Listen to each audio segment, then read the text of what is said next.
It is Wolf. How are we tonight, buddy? I'm good. I'm good. Just getting by. Getting by, getting by. And of course, the dynamic couple themselves. It is K Fabulous and Asa. How are we doing tonight, guys? Been all right. Yeah, just fine. Ready Doing good? to talk SummerSlam.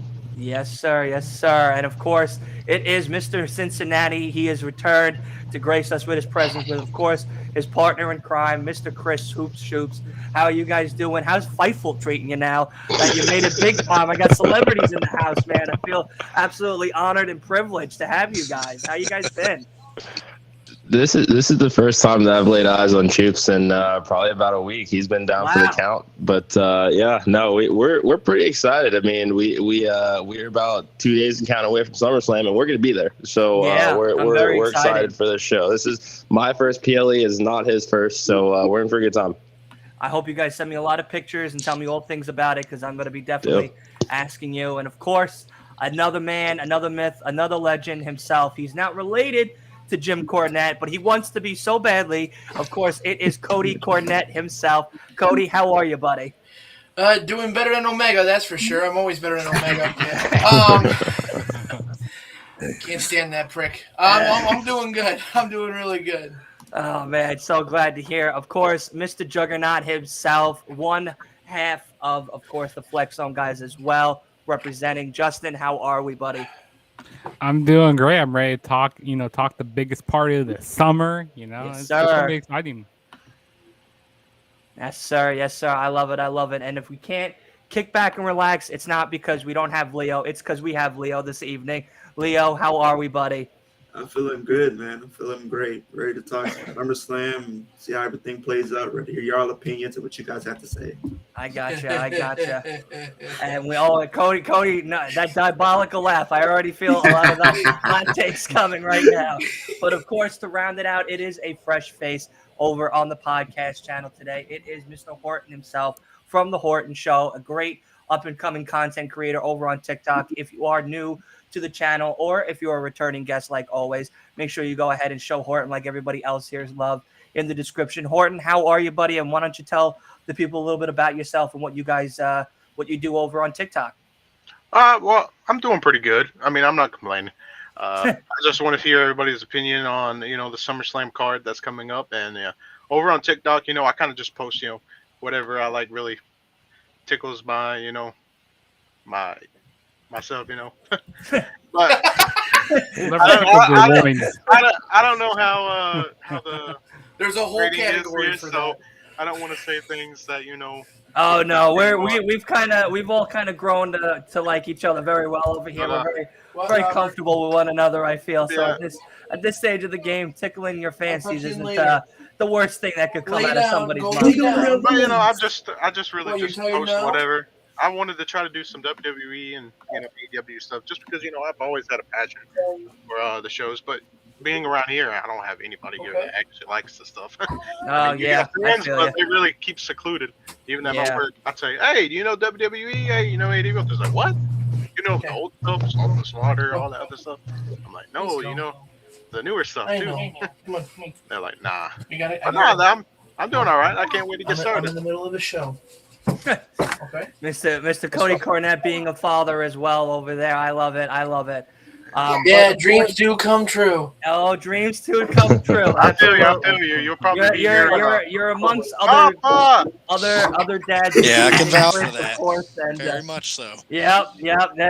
Chris, I always when I listen to the Junkies, he's always talking about how much he loves his kids and stuff. So it's always as you can see, my game room is pretty much turned into my kids' room. Yeah. Hey man, that's what happens when you have kids. I just have an animal, and that's more than enough for me. That's probably where I'll cut the buck short right there with that, because that's more than enough of a pain for me. But of course, this is Last Week in Wrestling podcast. For each and every week, we love to break down a couple of news as well as some awesome predictions and a whole bunch of other fun stuff here on the podcast. If you are new, make sure you hit that like button, share button, and subscribe. And if you guys want, on the top left corner by me, you can actually scan the QR code, which brings you to the link tree that has every single one of my social links right there, make it a lot more easier and more accessible for everybody there to go ahead and never miss a beat over here on the channel. It'll pop up a little bit bigger later on throughout the show, so definitely stay tuned. And hey, listen, if you're here tonight with us, you know you're going to have a party with us. So make sure you're hanging out in the chat and giving your predictions as we do each and every one of the matches this evening. So I am very excited. And let us get into the actual topic of the show. And it is, of course, SummerSlam, one of the biggest parties of WWE for the summer itself. It's already kicked off. They got a whole bunch of the Superstore going off right now on TikTok and on Instagram Lives, and people getting pops and belts and the weight belts from Cody Rhodes and all this crazy shit. Yep, SummerSlam. It's been an it's excuse to get drunk and not get bad about it, you know. Yeah, exactly. That's fair. And I know this weekend, majority, if not all of us, are probably going to be either watching it there or watching it at home, doing the watch along. So we're going to be having a great time. But we're going to start off with the card. We'll start off with, I feel like, the easiest one of the actual show, which is the Battle Royale. People are saying, as of now, there's a Battle Royale. I know, Cody, listen, buddy. Maybe the winner gets a free lifetime supply of Slim Jims. I don't know. There's not really much of a reward. They changed their name to Subway. It's not really much of a reward for the actual winner of the Battle Royale, but of course we have, I believe, what is it? The Alpha Academy. We have also LA Knight. We have Wolf. You wanna mention? You're my guy with the info. We have Shinsuke Nakamura. We have Sheamus, and Ludwig Kaiser. No, Kaiser's in the match, isn't he? Yeah, because like he said that he was planning on winning the Battle Royal. Like, let's just put it this way. Let's just put it this way. Anybody that doesn't have anything to do with SummerSlam that's a male will be in this goddamn Battle Royal. Yeah, probably Bronson probably in there as well. Yeah. No, well, Kaiser's in it. Maybe Vinci is as well. It's just this is stupid. This is WrestleMania all over again. This is Well, hey, we all know why it was WWE. made. Remind you, this is WWE. So anything is fucking possible over here. So you know what that means? You know what that means? Next year, 2 nights of SummerSlam. Woo! Hey, listen, Eric's like, listen, I might have to break keep the an bank open on mind that, here. I Keep think an open mind. that could definitely happen. No. But all right, so we'll kind of, from that quick list, we're assuming also, because tomorrow is Friday Night SmackDown, they'll probably put a lot more of the tag teams and stuff in there to fill up that Battle Royale itself. So I feel like, of course, the biggest name out of this Battle Royale is, of course, Mr. LA Knight himself. So we'll kind of run through this one. I figured we'd get the easy one out of the way. We'll go with the picks.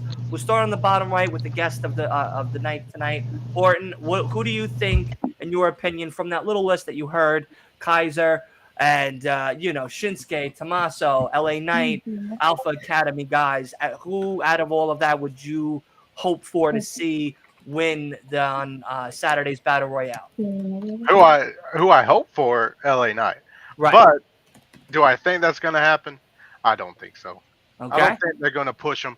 Not right now. They want to push him a little bit later, but they put him in this match just to kind of please the fans. But I want to go on a loop, and I don't really actually know, but my opinion would have to be Shinsuke Nakamura. Okay, that's a good pick. Leo, out of that little list of names and stuff, who do you choose to be the winner of this year's SummerSlam Battle Royale? I think I'm gonna have to go LA Knight on this one. I do think you can definitely, get the crowd really into SummerSlam by giving LA Knight the win here.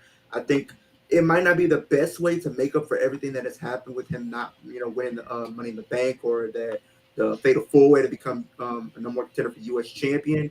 But I do think this could be the start of something potentially huge for him. So, but at the same time, I don't know because, WWE likes to piss off fans for whatever reason. So I could see them, doing a switcheroo and have him get eliminated by like Sheamus or somebody. And that's going to end up doing something there. But I think you got to do something because if you don't do it, pull the trigger now, I think slowly but surely fans are going to turn on him because they're not pushing him or giving him the moment that he does deserve. And you can't ignore somebody being that over. You just can't. So I got to go LA Knight on this one.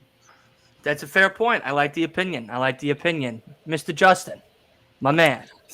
So, this is okay. So the person that should win this match is LA Knight. He should definitely win this. Yeah. But the thing is, I'm going to be interested in watching this match to see, if they actually have LA Knight win, or if they, like Leo said, if they piss off the fans and they have, do like a switcheroo, have somebody else win.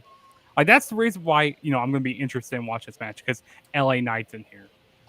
Like if they weren't having this Slim Jim Battle Royal, LA Knight wouldn't be on this card, and that's kind of crazy to think about. Yeah. LA Knight wouldn't be on this card, and you know what's crazy to think about? The U.S. Championship isn't even being defended on this pay-per-view. It's like, why? Like, I just don't understand.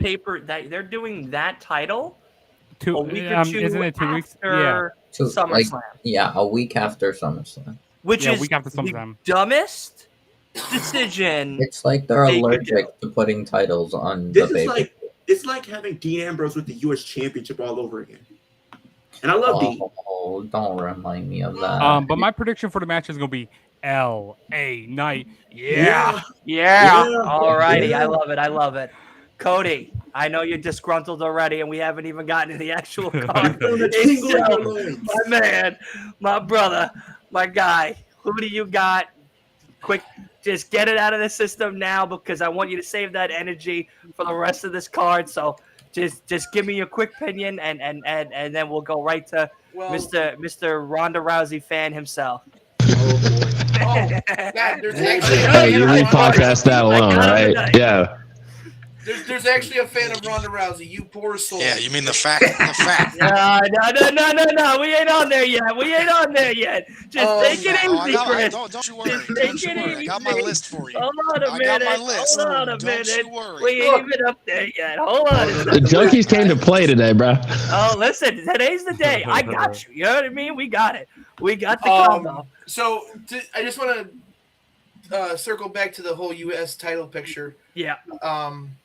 Actually, I think it's a good idea to hold that off of SummerSlam. Really? To keep a few things off of SummerSlam. Not everything should be on the pay-per-view. It gives everybody a reason to go turn into SmackDown, to turn on the Raw.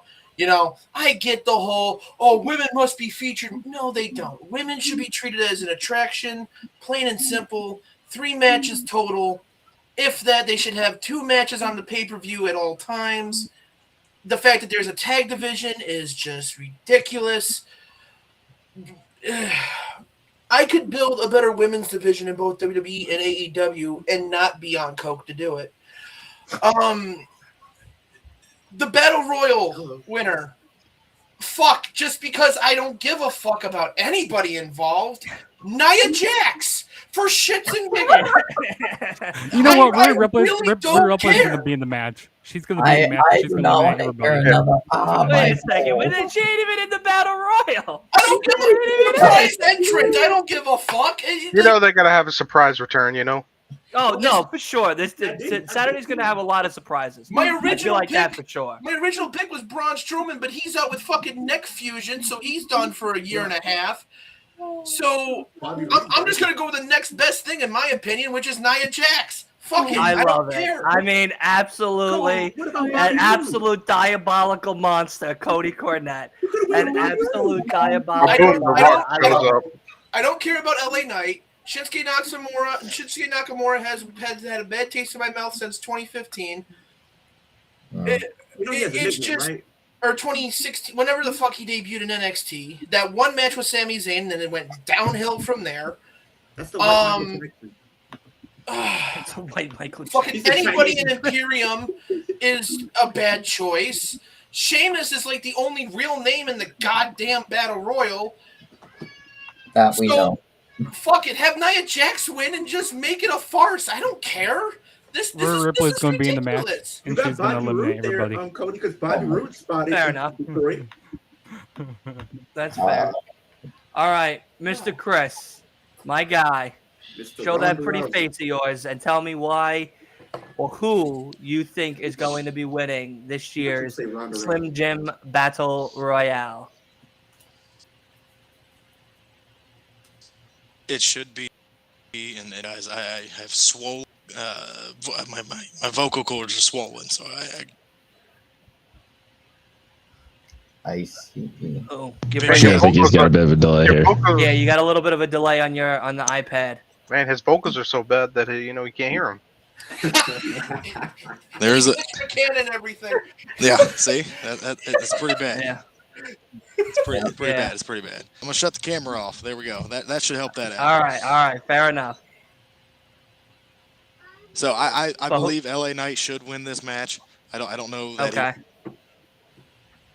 he will win this, and Reed is going to win this match. I think he's kind of the dark horse that we look at, and they're not really pushing him now. And I think they're going to do the whole who can get him over the top rope and the man thing. So I'm going to Reed. Okay, all right, fair enough. I like that, Mr. Cincinnati. Who do you got for this year's Slim Jim Battle Royale? Well. So I got a few things I want to say. There's a lot that's been said here today. First and foremost, I'm going to go LA Knight. Oh, here we go. It's a no-brainer here. It's a no-brainer here. Yeah, here we go. Here I go again. That's fine. I don't care. Look, we've been waiting for the push, and, Triple H says, yeah, it's coming. Good things come to those who wait. There's a lot more opportunity in this match than any of us are really thinking about right now. Who's sponsoring this Battle Royal? Slim Jim. Yeah. Macho Man's own. Think about, again, Macho Man. Good comparison, because in the late 90s, remember when Savage goes to WCW, Eric Bischoff said in Dark Side of the Ring, Slim Jim wasn't worried about changing the presentation of Randy Savage. And we're having a lot of that right now with LA Knight, because he's up there in age. He's charismatic as hell, can still go in the ring. He's a sports entertainer, not a pro wrestler, in a sports entertainment company.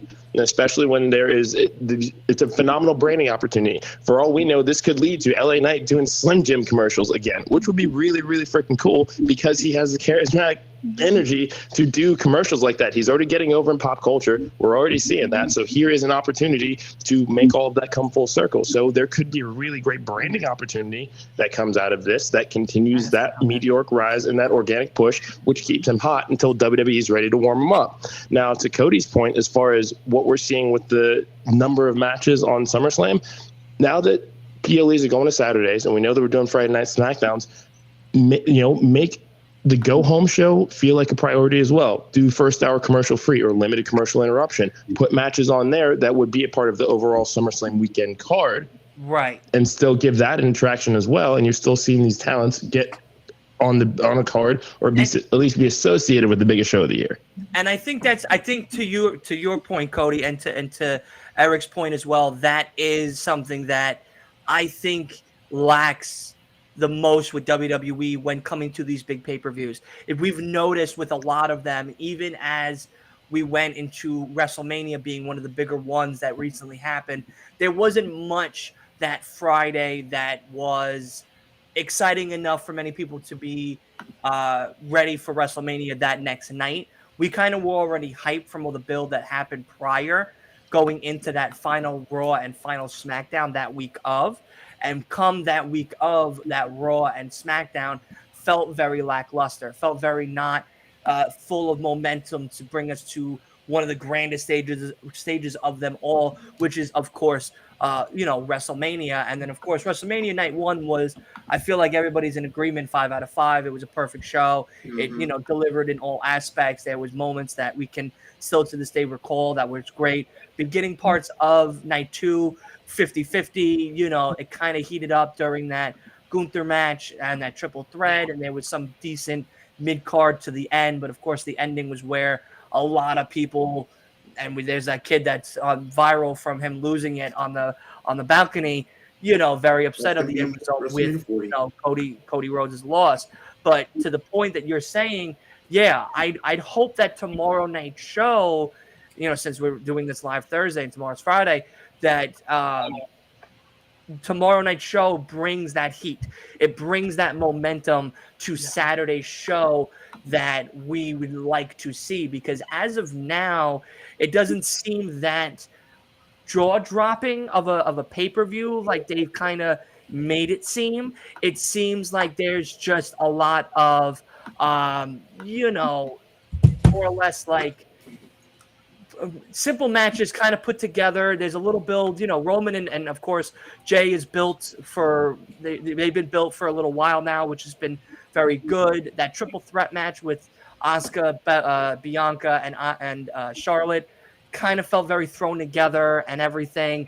Gunther and Drew, I feel like that's just another rematch that we got because Drew came back and they wanted to do something of importance with him since his return. You know, and of course the Brock and Cody story, whether you like the story or not, to me still to this day feels very thrown together and just put on there to be put on there. You know, there's no stipulation for that match. There's no anything exciting about this last match of the saga. So where is that draw to be like, well, I'm excited to see Brock and Cody because of such and such reason. I feel there's more hype around Logan Paul and Ricochet's match just because of what Ricochet's been doing as of recently, from his promo work and to his recent match builds as of now. So that to me is more of an exciting opener than what we could be getting throughout the rest of the show as is. But you know, we'll see as we get to these other matches. Of course, we'll have our conversations on that and stuff. But Wolf, who do you have winning the Battle Royale for the Slim Jim for Life thing? That's what I'm calling it. I'm gonna call it. Someone said it. I'm gonna repeat it because it's probably the best answer you're gonna get. The answer is obvious, with everybody saying LA Knight. The thing is, here's the problem: LA Knight has to win. He has to. There's no one else who should win. And if LA Knight does not win, he needs to pull a Trinity and Sasha, and walk out. Yeah. That day, that second, he needs to walk out of WWE. And go straight to Impact. Be like, no, fuck, no compete clause, whatever bullshit. No, he needs to walk out. Just like, no, I'm like, this makes no sense. You have the most organically over guy who's selling the most merch, who's top 1, 2, 4, number 1, 2, 4, and 5 on merch sales. What's it called? And you have in other companies, you have AEW and other company like audiences go like doing his thing, doing his catchphrases and stuff, and like, come on now, it's like overall everywhere. Like, the fact that you like, based on how over he is, he should be at least a world title contender by now. Yeah, and I go ahead. Yeah, like I'm just annoyed, but from what I'm seeing, they wanna, like, the reports are saying like, oh, they want to do it at the right timing so they don't like miss. When is that timing? Like, and also, what's the story? What's the story for LA Knight? Like, I just don't want them throwing a title onto LA Knight just to throw a title on him. Absolutely. Like, they need to start. But the thing is, WWE is in a position they need to start doing this more often. Strike when the iron is hot. You wait too long and wait till people are not really invested into them, and then they want to pull the trigger. Then do it now. Yeah. But you know, WWE knows better than we do. Having him win the do they really? Do they really? Well, honestly, I'm going to say they do on this particular one. Yeah. Because the thing is with LA Knight, and I love that everybody loves LA Knight. I have no issue with that. I just don't see why everybody likes LA Knight. I haven't gotten into the character. Is he a little bit funny? Yeah. Did I watch Eli Drake and Impact and NWA? Yeah. He wasn't that good either. For whatever reason, I can't get into him. I mean, but once you pull the trigger on him, it's going to go one of two ways. It's either going to go the Cody Rhodes way, or it's going to go the Finn Balor way. Right, but the thing though is with that, and then I'll let I'll let Eric answer because I know he's been trying to chip in here. Is that if he goes the Cody Rhodes way, what does that mean? Because Cody Rhodes right now is in but like Cody Rhodes is popular because he's Cody Rhodes. I wouldn't look at him as like that's the story direction I would want to go, because where Cody Rhodes is going currently, it's not really a story direction, and then it's not a story direction. It's just that character, the Cody character. Yeah, but he's is already so strong that. Is so over that strong that regardless of what happens, he's gonna stay that strong. Yeah. Finn Balor won the Universal title, got injured, and dropped nothing off the face of the earth for whatever time of months, and then came back to a lukewarm reception. You put the title on LA Knight, any title, it's either going to go, we're going to stay behind him, or you did what we said, and now we don't care. I got to be honest, I really don't care for LA Knight. Another thing is, I just wanted to say the thing is, even I understand the point, but if he was like a Finn Balor type of character, I think that would still be good, because Finn Balor, like, everyone knows Finn Balor has great matches in WWE, and he's just like a main like name. Yeah, but he's not having those matches either. But there's argument to be said with how they're booking him for that. Then no, Yeah, because if you do take that concept of, okay, we're going to put the title on him, whether it's the U.S. or what have you, yeah, and he doesn't have stellar matches as that champion, then what was the point? Because now we've wasted that opportunity. And like the push thing, it doesn't necessarily have to right away go into a title. No. But you need to, you start by having him win matches. So like winning the Battle Royal and then going on to being more featured and winning matches and being like actually shown on TV. Right. Then that would be better. A good starting point. Yeah, because like right now he's insanely over. He has this like insanely overreaction, and he's losing matches he should win. Right. Like, what do you have to say, Eric, to that? So, I mean, he's still getting those reactions though. Yeah, like he's getting the reactions, and I mean, Choops has gone in on this on our show as far as, the digital exclusive did several million views. He wasn't even on the show. I mean, a lot of the frustration. I think that there's a lot of Vince wanted Max Dupree to work, and it didn't, and I think that he's still a little bit butthurt about that. And as long as he is still the top dog in charge, as much as his spinal cord will allow him to be, there will always still be that voice in behind Papa H of like, no, I don't want you to do that with this guy. But Cody and LA Knight are two different parallels. Vince flew to Cody to go sign him. Vince knew what he was buying. That was not the case here with LA Knight. But I do believe it, because we have seen it before. Yeselmania was very genuine. Yeselmania was very real. They didn't want to do that, but they did. So there is at least a history of them leaning into that. And I do think that that'll be the case for LA Knight here. It sucks that it's not happening in the build to SummerSlam. It sucks that it didn't happen in Money in the Bank. I get that. But War Games is still right around the corner. I think that they can find a spot for LA Knight on a Team War Games. Bloodline is basically done. Judgment Day is running roughshod all over everything. It won't be hard to find a collective of people to put in that cage. And it won't be hard to include LA Knight in that. So it sucks that we're not getting the push, but there is also still the patience. Now, if I am saying this still in November, I hope that one of you guys backhands me. But I'm coming to the house. I mean, absolutely. I'm coming to the house. Absolutely. I welcome that. I will fly you down here to slap me in the face if we're still talking about this in November. But give it time. To quote Aaron Rodgers, relax. Yeah. Come on, you got to give. I'll tell you this now. If we're still talking about this in November, like the time that Triple H came to Randy Orton's house, that's how I'm coming. All right, you gotta, that's fine. And we're going at it.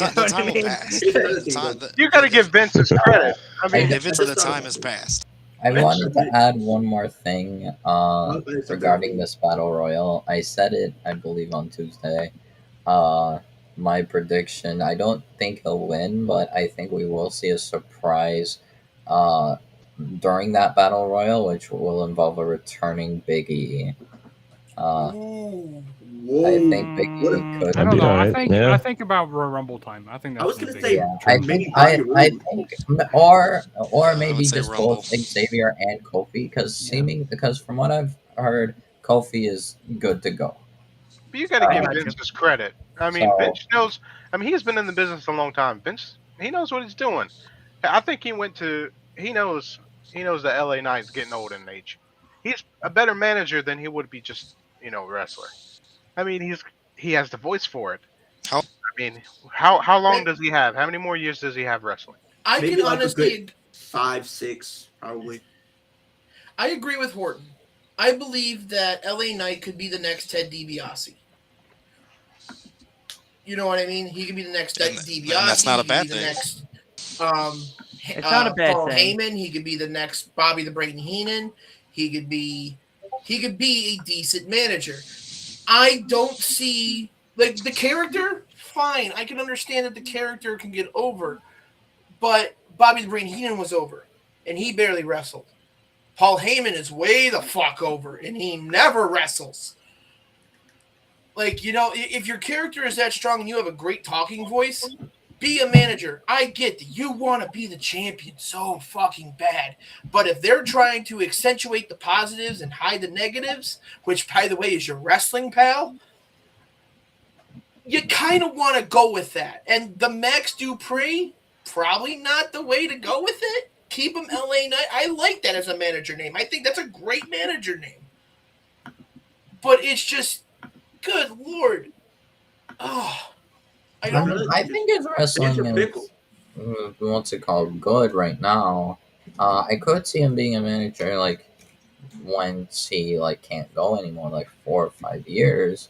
Mm-hmm. But still, I also heard recently, I believe PW Insider today reported Bobby Roode was spotted in Detroit today ahead of SummerSlam, and I don't know how that surgery, how the recovery of the neck fusion surgery or whatever. I'm pretty sure he's done at 40, 41. I think he is right now. I think he's good. But if they don't keep him on as an agent, that's a waste of a wrestling intelligent brain right there. Yeah. If anything, in my opinion, Bobby Roode is 47 years old. Okay, even more of a reason to not come back. He could. Yeah. They could. But another thing, Yeah, but who are we to tell people if they feel like they can still physically go? Who are we as fans to say, hey, don't do it anymore? Look at Sting. Sting is doing a crazy shit. And Sting's almost 70 and he's still taking Almost table spots 70, like a yeah. champion. and another So thing I is mean, not for also, nothing. That is a very valid point. Um, Kind of what Eric said. If I'm not saying it as a bad thing. I'm not saying No. Bobby Roode being 47 is a bad thing. I'm just saying if No. you ever get on the age thing on LA Knight, Damian Priest is 6 months older than LA Knight. Yeah. So what's the push him over LA Knight right now? right. the Other than being part of Judgment Day, even Yeah. even if Bobby Roode is not cleared right now or not able to go even at all anymore, I think fans would very much appreciate still him coming out at least just as a comeback. No, I'd Come pop. with a glorious entrance, get a pop. Hell, they could bring him as a what's it called, a general manager for Raw or SmackDown, whatever. Right. To lighten the load for Adam because Adam is. I feel bad for Adam Pearce. I'm sorry. Yeah. GMing 2 shows is harsh. Yeah, no, for sure. But I think that'll be enough for the LA and Battle Royale talk. Yeah, we went a half hour on that. Yeah. I mean, listen, we gotta wait for another hour and a half, 2 hours for sure. But not for nothing. We do have an actual card ahead of us there, gentlemen. Yeah, So we got 7 more matches we left. do gotta get we got 7 matches left, so we do gotta get ahead of the actual card. But going from LA Knight to somebody that is having a big push, especially as one of the members of the Judgment Day, we're going to start talking about Seth freaking Rollins versus none other than Finn Balor for, of course, the World Heavyweight Championship. And since I started with important last time. We're gonna go right on my right. Wolf, who do you got, and what kind of hot takes do you want to take out of this for the match to come? As of right now, like assuming it stays as it is, without thinking of other factors, I think the winner will be Finn Balor. Okay. Now if we do include other factors, I think it could obviously go two different ways. Either way, the Judgment Day will hold the World Heavyweight Championship. So either it will be Finn Balor or Damian Priest. Yeah, so that's why I think I would. Then go to bed. Yeah, I think I think it's very likely that they'll do Your something. mic's still on, Cody. I just woke up. You're good, Wolf. Go ahead. Go ahead. I think that's what's it called? That's why it's very likely that what's it called? That Damian will cash in, or at least attempt to cash in. So they play into that story more. Mm-hmm. And if Damian does win the World Heavyweight Championship, I could very well see a face turn and him leaving the Judgment Day. Because that could happen. But it depends on what they're willing to do. There's different ways to go regarding this whole like story. So either way, Seth is losing because of his injuries. Also, he's going to be written off. I think it's going to be Finn or Priest will have that World Heavyweight Championship. All right. Well, right now we got 2 for Finn, and we got 1 right now for Seth from God's favorite host. What's going on, Byron? How are you, buddy? I see you in the chat as well as Anthony and everybody else joining in. Now, Mr. Cincinnati, my man, who do you got, and what's your hot take for, of course, this World Heavyweight Championship, buddy? Okay. Take a swig. Go ahead. Get in there. So definitely going Finn Balor on this one. You know, right, hearing all of the injuries about, with Seth, I am of the belief of, if no one ever wants to go away. No one ever wants to take that time off the road to go get fixed up. No one wants to lose their spot. Seth Rollins has his spot. Seth Rollins will always be Seth freaking Rollins. Like, he could go away for the next 10 years and come back, and we're still going to be singing his song. Oh, yeah. I mean, Seth Rollins got us through a very, very dark time without a world title on Raw.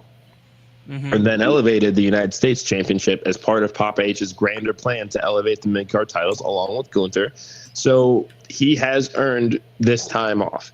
And, I don't know the nature or extent of the injuries that he's facing right now, but it sounds like he's pretty beat up. And I would like to see on Saturday a definitive victory for Finn that writes him off so that he can just go away, get himself fixed. I think Choop said this on one of our episodes a couple of weeks ago. I think that we would rather have Seth Rollins go away for 6-8 months Yes, you did. and have him for 10 more years as opposed to running himself into the ground and only having him for 5. I think that, because we are in this era of rewriting WWE's history books and what they're trying to do to modernize them for lengthy championship reigns, this is still a new championship that has its own title lineage. Seth Rollins has been great with the championship. I mean, he's had 17 plus defenses, I think, give or take, of the championship since it's been, conceived in May. I think that that's great for this championship, but Finn Balor, the story that they've been telling of 7 years to get back to this point. I mean, he had to go back to NXT and have another run with that championship to legitimize himself again. Adding him to Judgment Day was absolutely brilliant. And, while it would be easy to lean into the Damian Priest cash in, this is a saga. Judgment Day is the new saga. Bloodline is wrapping up. And now they are going to need something to replace that saga. It would be easy to write that, Priest cashes in, takes it from everybody, and that's that. But Finn is much more sinister. Finn is much more methodical. Finn is much more maniacal. I mean, this is the former founder of Bullet Club that we're talking about here that he hasn't really gotten to let all of that loose from Japan. This is his opportunity, especially as a world champion. And there's a lot more that they can do with Priest to tease that friction, because we are eventually going to see tension between Finn and Damian. And Mommy's been accepting a lot of championship matches on Dom's behalf. Eventually, he's going to get tired of that too. There is a lot more to this story. I mean, the fact that we are even talking about this in the same vein as the Bloodline, and that's what the company wants. There's so much more that we can do here. It starts with Finn winning that title definitively. It starts with Seth Rollins taking some time off. Judgment Day Saga is off to the races for the rest of the year with Finn running Raw. Troops, off to you, my friend. Yep, perfect. Yes, I'm gonna have to agree with you on this one. I think Finn Balor's a win. I think it needs to be a clean win. Get a serve. My biggest hot take for this match is to see Demon Finn Balor. The Finn Balor that beat Seth Rollins for the original Universal Championship. It's the one thing we disagree on. And I think this is the way you build Demon Finn Balor back up. You make him strong again. He's lost all matches. Give him this big title win with the needs to go to that dark place to finally beat Seth Rollins, and that just adds history. So I'm Finn Balor. I'm gonna go Demon Finn Balor in the new Big Gold 2.0 champ. Did they announce that Finn Balor was coming out as Demon? No, he just wants it. He's just making a speculation. It's selfish because we're gonna be there. He just wants to see the Demon live. Yeah, that's it, man. Yeah, and he's excited about see seeing it. his lady Wishful Ronda thinking. Rousey as well live. So it's I've seen her live it's gonna be a before. happy Thank day you, for sir. Chris. It's gonna be a happy day for Chris. I tell you that. I can't wait. I can't wait. But nonetheless, Cody, my man, who do you got between Seth freaking Rollins and possibly the Demon Finn Balor for the World Heavyweight Championship? Damian Priest.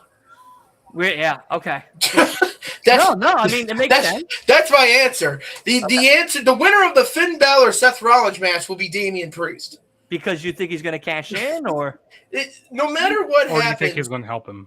The cash in's going to happen, and I believe that Damian Priest will be the new quote unquote leader of the Judgment Day, kicking Finn's ass out. Him and JD McDovin or McDevlin, whatever the hell his name is. McDonough. McLovin. McLovin. Him and Finn Balor will create a team because they're boys. Right. And then Judgment Day will get in JD's ear, and then he'll join Judgment Day, screwing Finn and keeping that going, blah, blah, blah, blah, blah. Pretty much the way I look at it, Judgment Day is WWE's version of the Bullet Club. New leader every year.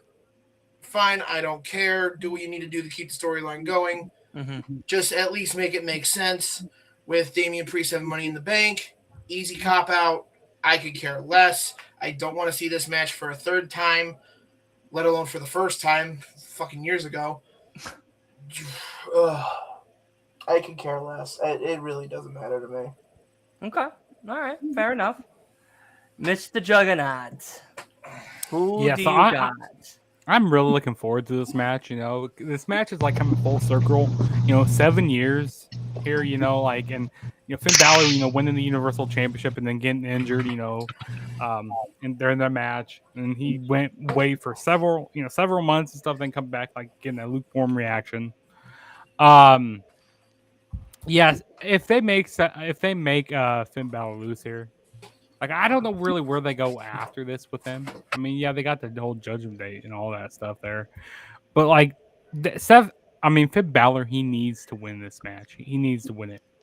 And, like Mr. Cincinnati said, if Seth Rollins, with these injuries that he has going on, he needs to go away for a little bit. I wanted to get healthy because I'm a huge Seth Rollins mark, Iowa's own Seth freaking Rollins. So I wanted to get healthy.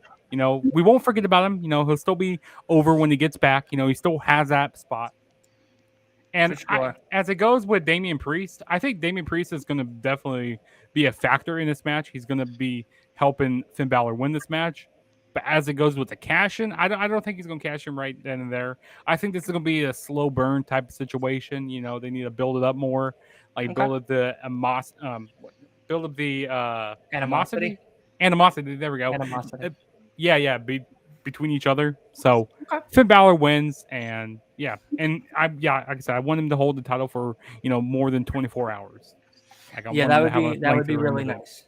That would be. And very I don't nice. think that I don't think that the Demon's coming back here. Like I'm just kind of over the Demon at this point, with the way. Come on, man. Let me the just Demon. see the entrance. After what they That's did to true. her, That's true. Extreme Rules. Go buy 2K23 and go play as the Demon. There's the entrance right there. All right, that's the best Hey, you you can don't do. think I've already Chris. It's not have gonna that? Come on.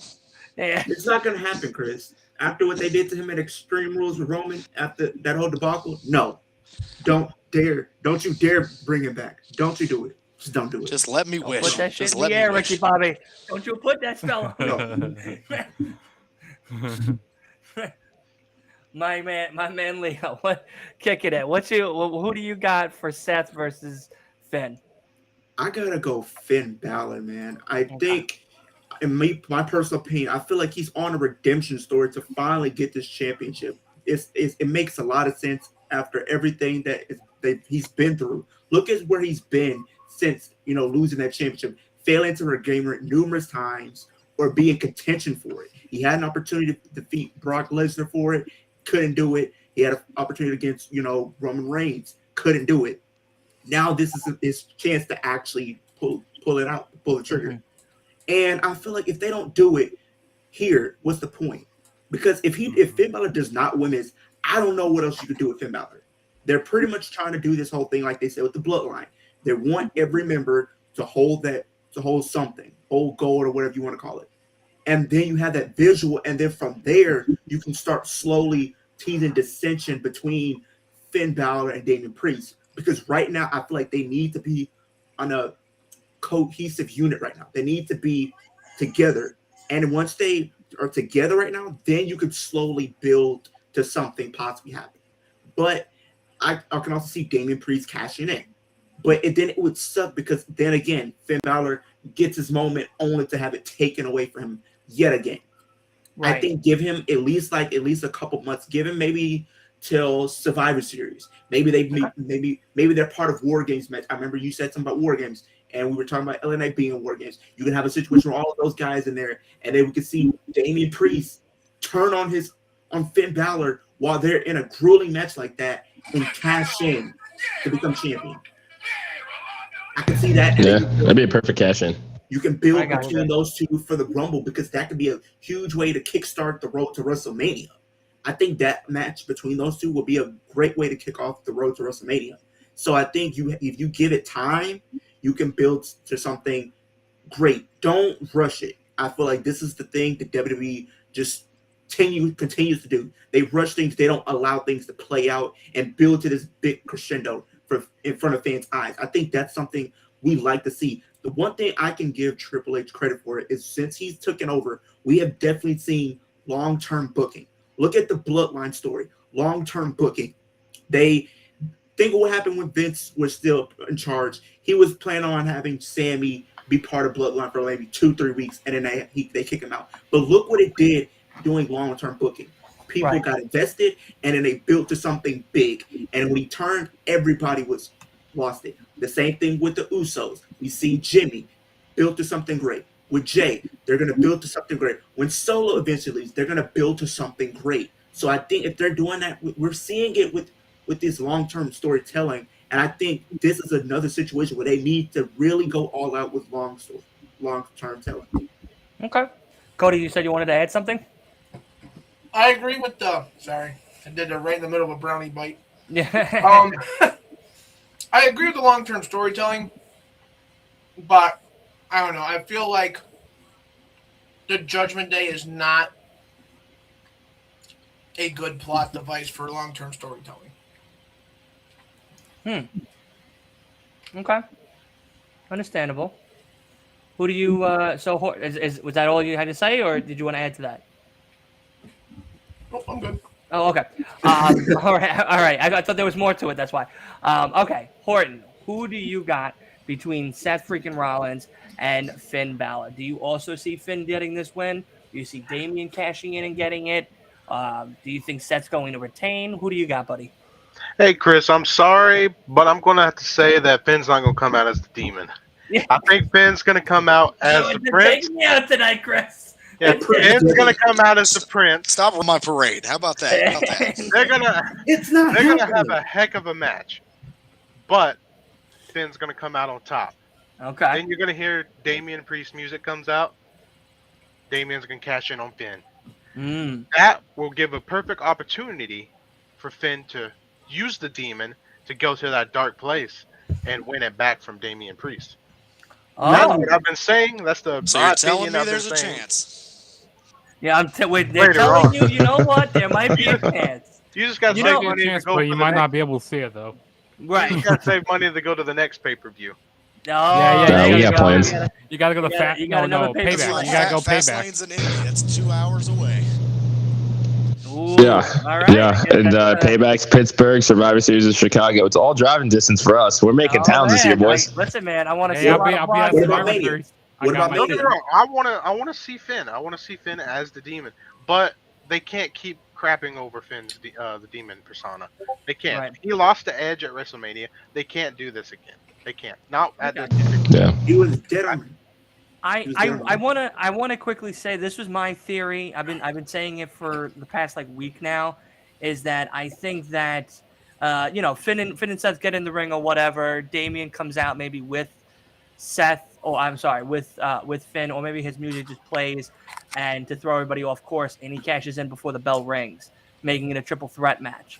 Him and Finn attack Seth as a team until Finn tries getting the pin, and then Damian breaks it, and then it's him and Finn in the ring for a while to really see who's going to be the new World Heavyweight Champion. Putting Seth a little bit on the back burner so that way he could kind of not take maybe the pin and or kind of keep him a little more safe and green.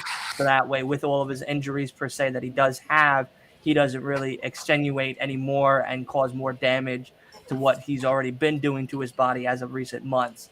And either Damian or Finn get it. I'd hope Finn still retains, but I feel like that would be a nice starting point for the Judgment Day crack to start forming, especially since we've been teased with it a few times in these past couple promos and everything. And as though they may have hugged at the end of Raw and they said, oh, maybe you could be champion. Oh, maybe you could be champion. Thanks, buddy. I feel like this is Damian's goal all along, because he feels that maybe Finn isn't the correct leader to lead them anymore in the direction of being champion, since at this time it is Mommy, it is Dominic that are running that Judgment Day right now to the top, and Damian being Mr. Money in the Bank. Finn hasn't really done much and or hasn't had any matches that have really put him over the top to make him one of those leaders of the Judgment Day per se. Maybe in the beginning after him and Edge had their moment, but after that whole night after WrestleMania, it's kind of been the downfall of Finn to where we're at now. Yeah, there's a lot of focus on Rhea and Dom. I mean, naturally, so because they built that for. Look at, because we're at about a year of when they first started to interact with each other, and it was kind of the I'm gonna lure you. I'm patient, give it time, and Right. that's exactly where we're at. And now they are. Over all three shows. So there's so many layers that you can go with this story that it's For sure.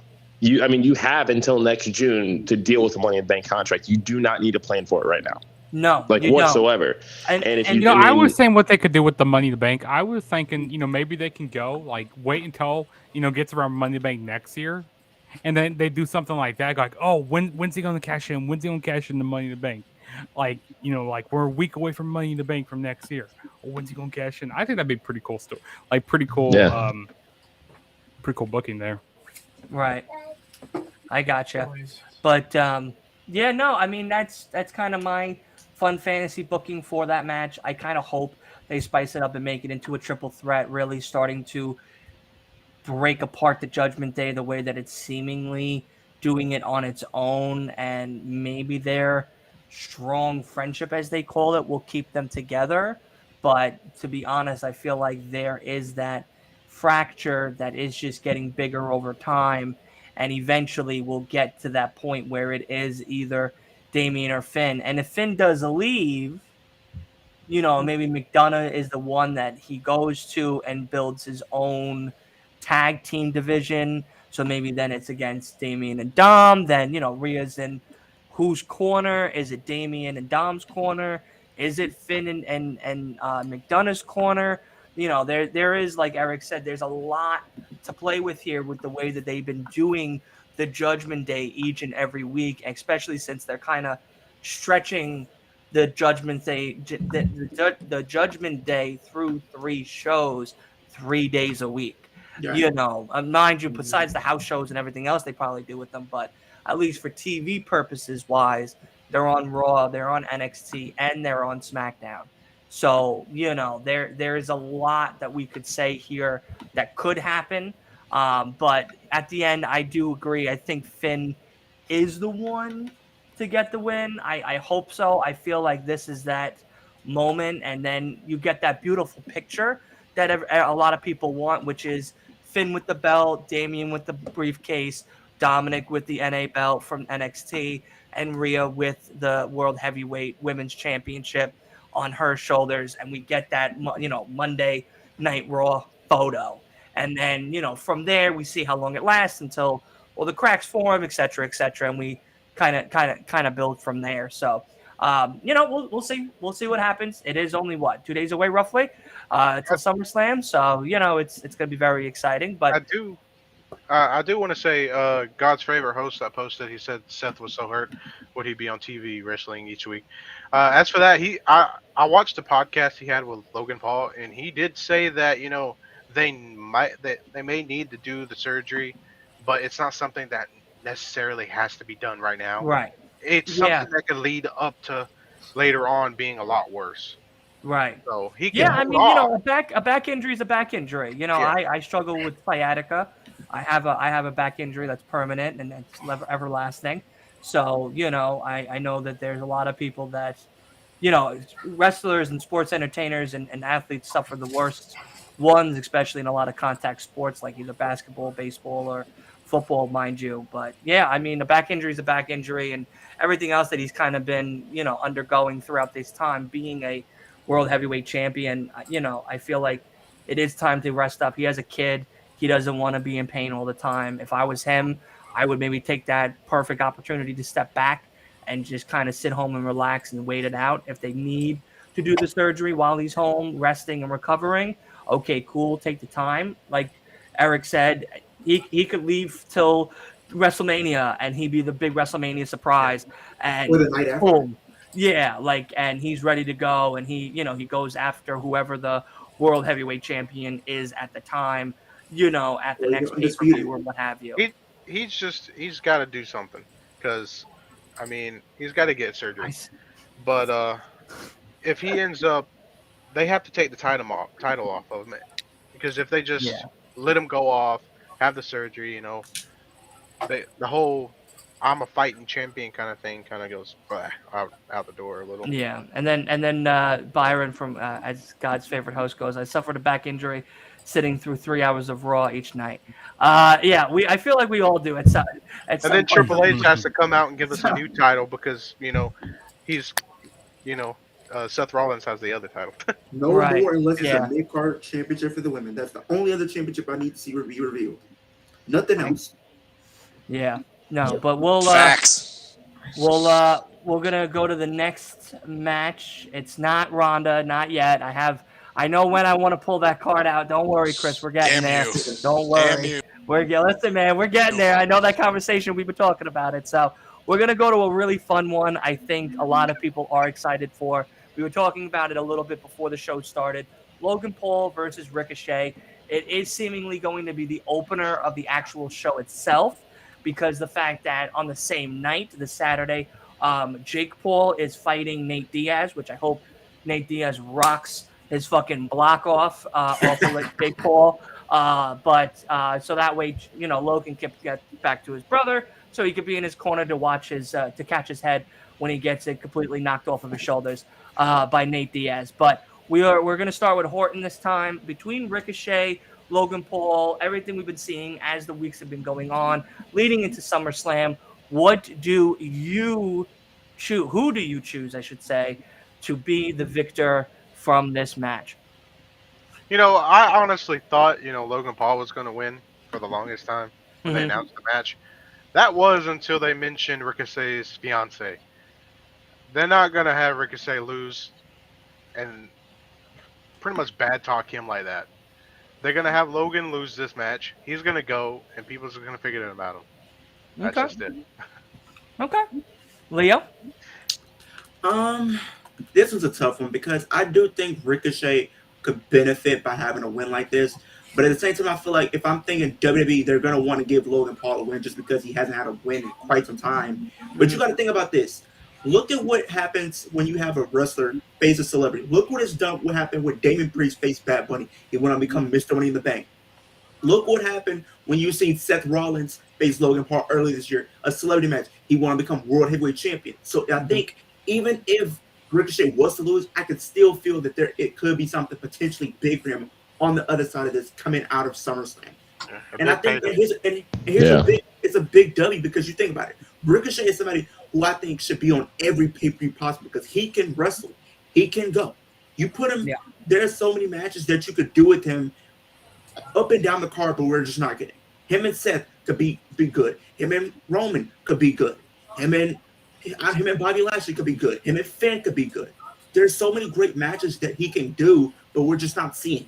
Yeah, just keep him off the mic. Exactly.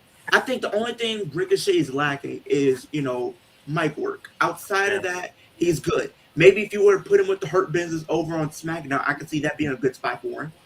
Honestly. Hey, tell LA Knight to give him some lessons. Hey, or you could have LA Knight be. Yeah, right. There you go. I was just about to say that. Maybe they'll have LA Knight be Ricochet. But I just don't know. I want to see Ricochet win because, like Horton, you got me convinced. I want to see Ricochet because I was literally there when this all happened on Monday. When his wife got brought into the mix, I literally thought to myself, yeah, he's got to win because they I heard Leo gasp on my television when that happened.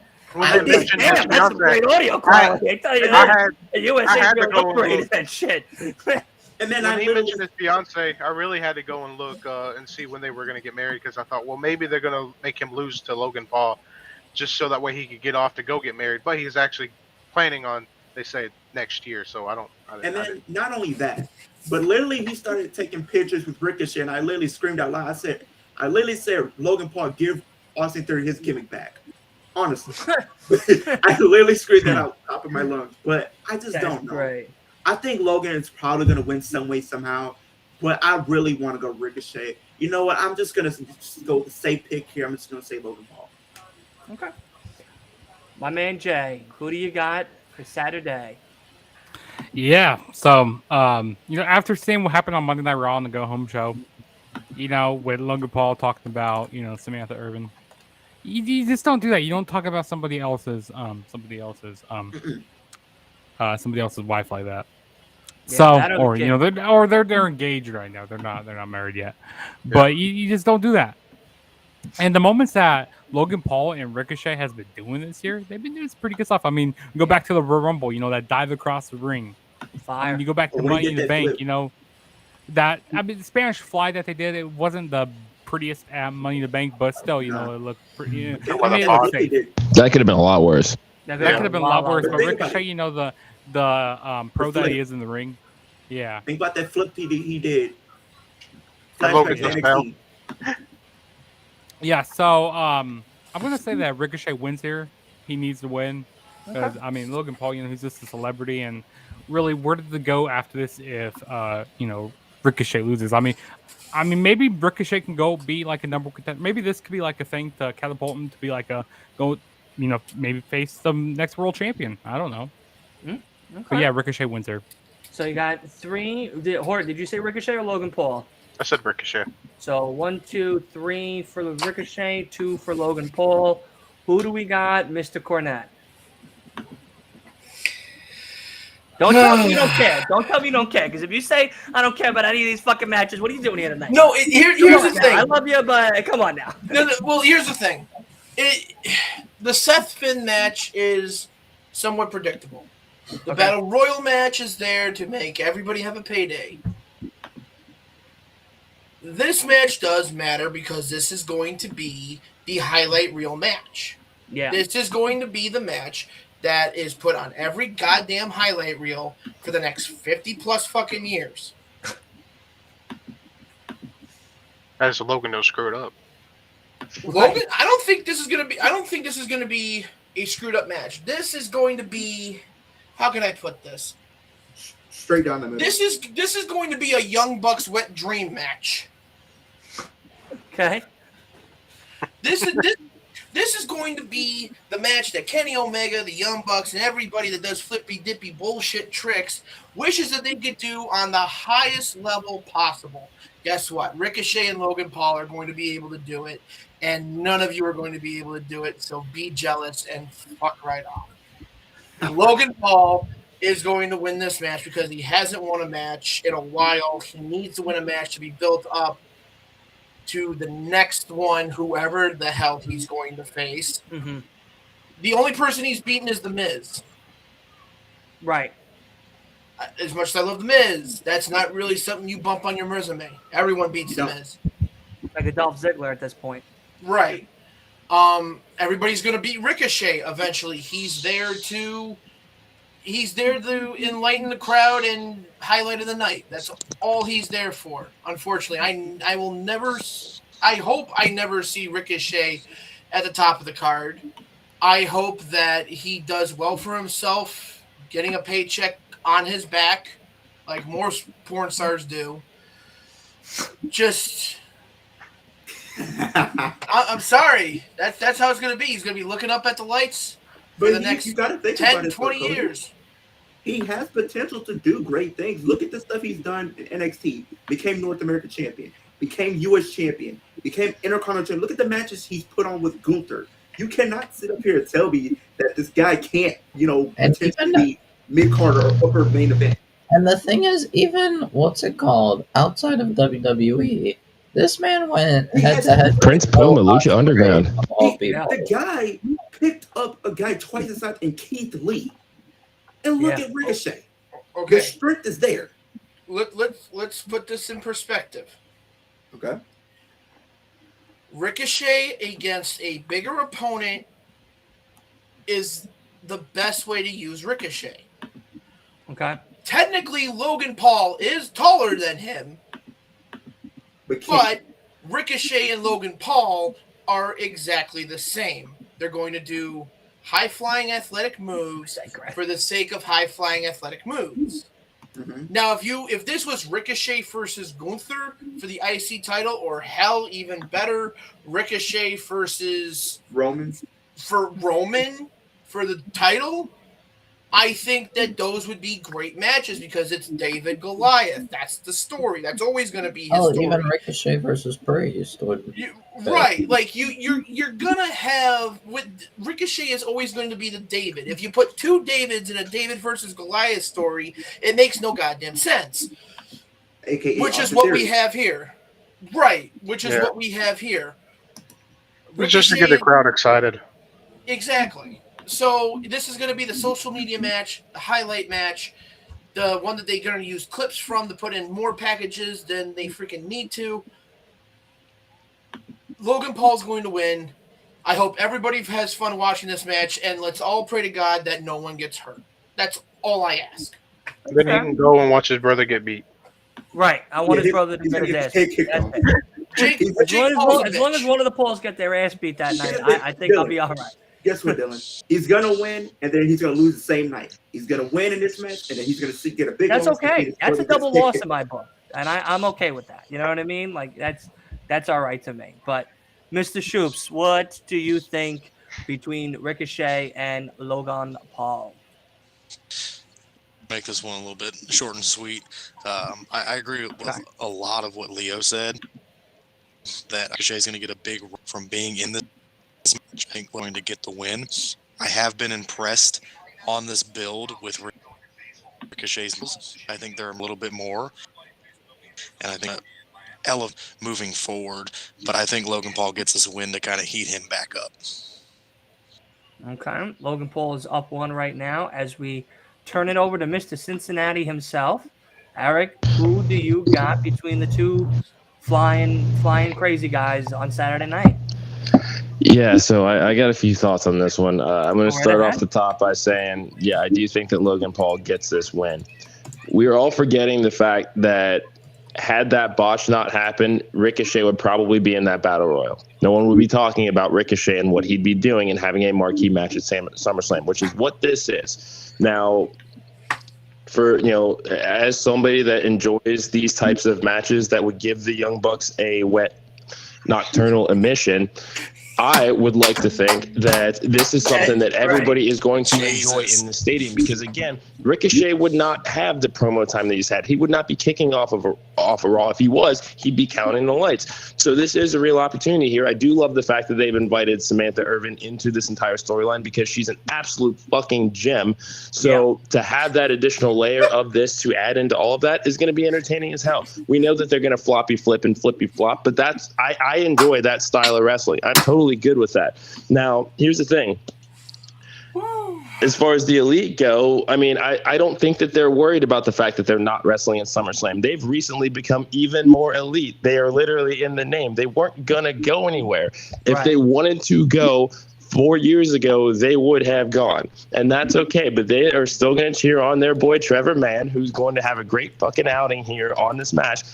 He's not going to win it, but it does remind everybody what Ricochet can do and who he is. And that's what a lot of people have forgotten is like, yeah, we know that he's been here. Like, let's not make it news that he hasn't been utilized the way that he should. Does he need some finesse on the mic? Sure, absolutely. So did Finn Balor. I mean, there's that story that went around where his first promo class in the Performance Center, he's out back heaving and dry heaving and just losing it. And Triple H comes in, gives them that moment and gives them that confidence.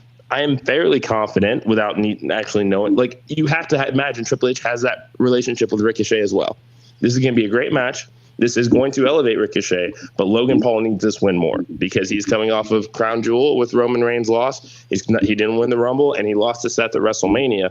That's a celebrity that you need to keep in the fold, and he eventually is going to get that. I should be winning some matches here, and that's what he's going to do. So I do give this one to him. Ricochet is going to be awesome, and I do see a great back half of 2023 for Ricochet. I yield my time. Awesome. I love it. I love it. The heel himself.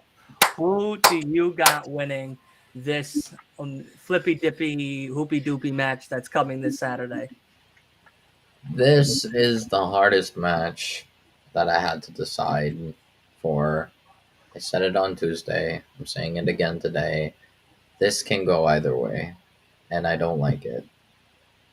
Mostly for myself because I'm gonna love the match, but I don't know. I just usually for prediction videos, I feel like I can't be confident with this match like at all. But I've accepted that this match is probably going to be the one I am most likely to be entirely wrong on, but especially because of how two-sided it can go. It can go either way. It really could, and it would be fine. Honestly, I think there's no wrong winner in this match. I definitely agree with what everyone has said, but I'm going to cautiously say Ricochet. Okay. I'm going to say Ricochet while understanding that it could very well be Logan Paul instead. Okay. Yeah. All right. I mean, I kind of agree with you too, Wolf. I'm going Ricochet as well. I feel like what to Eric's point is, though that Logan Paul may have lost at WrestleMania and Crown Jewel, I feel like the moments that he has presented us, even in those losses, has kept that celebrity card in Triple H's pocket. You know, Logan Paul is that guy that you see the moment he's on TV, more people are tuning in, whether it's new generation of kids that are just becoming fans of wrestling or his fans from Impulsive just showing up on a Monday night or a Friday night SmackDown to watch his 2-minute, 3-minute thing. For them itself, that's an easy win. That's a perfect way to market him. You're seeing the prime bottles that he's throwing out to the crowds or drinking himself before performing those highlight reel moments. Prime's disgusting. Be like Nikki. It's just a bit. I will say the ice pop one's actually is probably the Blue raspberry is great. I gotta try to look. I mean, A it's bottle not of sponsored. ice It's pop. not good by the FDA. You know, they say it's too That's sweet. the energy drink one. And what's That's going to happen? The with hydration one's SummerSlam? not bad. The hydration one's not bad, but the energy one is very bad. But nonetheless, drink aside, I would say that this I feel would be that starting point for Ricochet that I think he needs more than Logan Paul, especially with the fact that Ricochet is that guy that's coming up and has proven himself worthy of being in a contention match with a title, whether it is United States or down the road as a intercontinental or even a world heavyweight position. I feel like the starting point here and then in the back half until he eventually gets married is a perfect starting point for him to kind of plunge himself into that mid-card area than the lower card that he's been at. You know, instead of seeing him lose these matches that either matter or don't matter, or put him in these matches that become very exciting, more or less, it seems like now that they're giving him this big opportunity to face a celebrity of the status of Logan Paul. You know, when we had Bad Bunny and Damian Priest, look what happened with Damian instead. We got a huge moment for him at Money in the Bank. I mean, I feel like that is maybe more the direction Triple H is going, in the sense of, hey, listen, Logan, you're going to lose, but the way that we're going to do it is we're going to still make you look good like you always will. And then from there, this is going to be that starting push for Ricochet to start having more exciting matches down the road. Maybe something along the lines of him and Damian. Maybe something along the lines of him and Priest, him and Balor. Maybe Seth when he comes back. Maybe we get another, David and Goliath matches like with Bronson Reed or Bobby Lashley, or more or less something along the lines of what Cody was saying. So to me, if I was doing this, I would choose Ricochet as the winner, just because of the fact that Logan's going to put on a show no matter what, and he's going to be the highlight reel no matter what. His name alone brings that publicity. People are watching this just because Logan Paul's on it. You know what I mean? So to me, this is already a win for Logan, and a bigger win for WWE financially, market-wise. And for me, if I was booking it, like I said, I would say Ricochet deserves this opportunity more than Logan. Because after this, what does Logan get? Is my question then to retort. Yeah, What does he get? I Gets a big Does he payday. get like can see a it now, like, Logan- does he get a U.S. belt opportunity after this for payback? Does he become Well, a he's on fast Raw, logo? Is he the guy to do another the draft Wednesday if I crown know, jewel? If you're gonna have Logan be the staple in the bigger pay-per-views, let him have these matches and put over more exciting guys that we need to be seeing, or that we see anyway on a weekly basis to begin with, than someone like Logan Paul that shows up when he wants to, and then puts on matches that are nonetheless really, really good. Like whether you like the guy or not. I can see it now, Logan. Oh, sorry. But my thing is with Ricochet, right? So if they really were going to do a push with him, I think they should.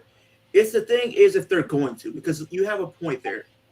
Him winning would be a huge thing for him, because there is so much that they can do with him, especially then since he's been around for so long. He's, and I feel like Triple H is a big fan of him. Fan of Ricochet. He is a fan of him. So I wouldn't be upset if they were to give him. And think about it. When Triple H took over, what is one of the things we can say we sat up here and see? Ricochet has been more consistently put on TV since Triple H has taken over.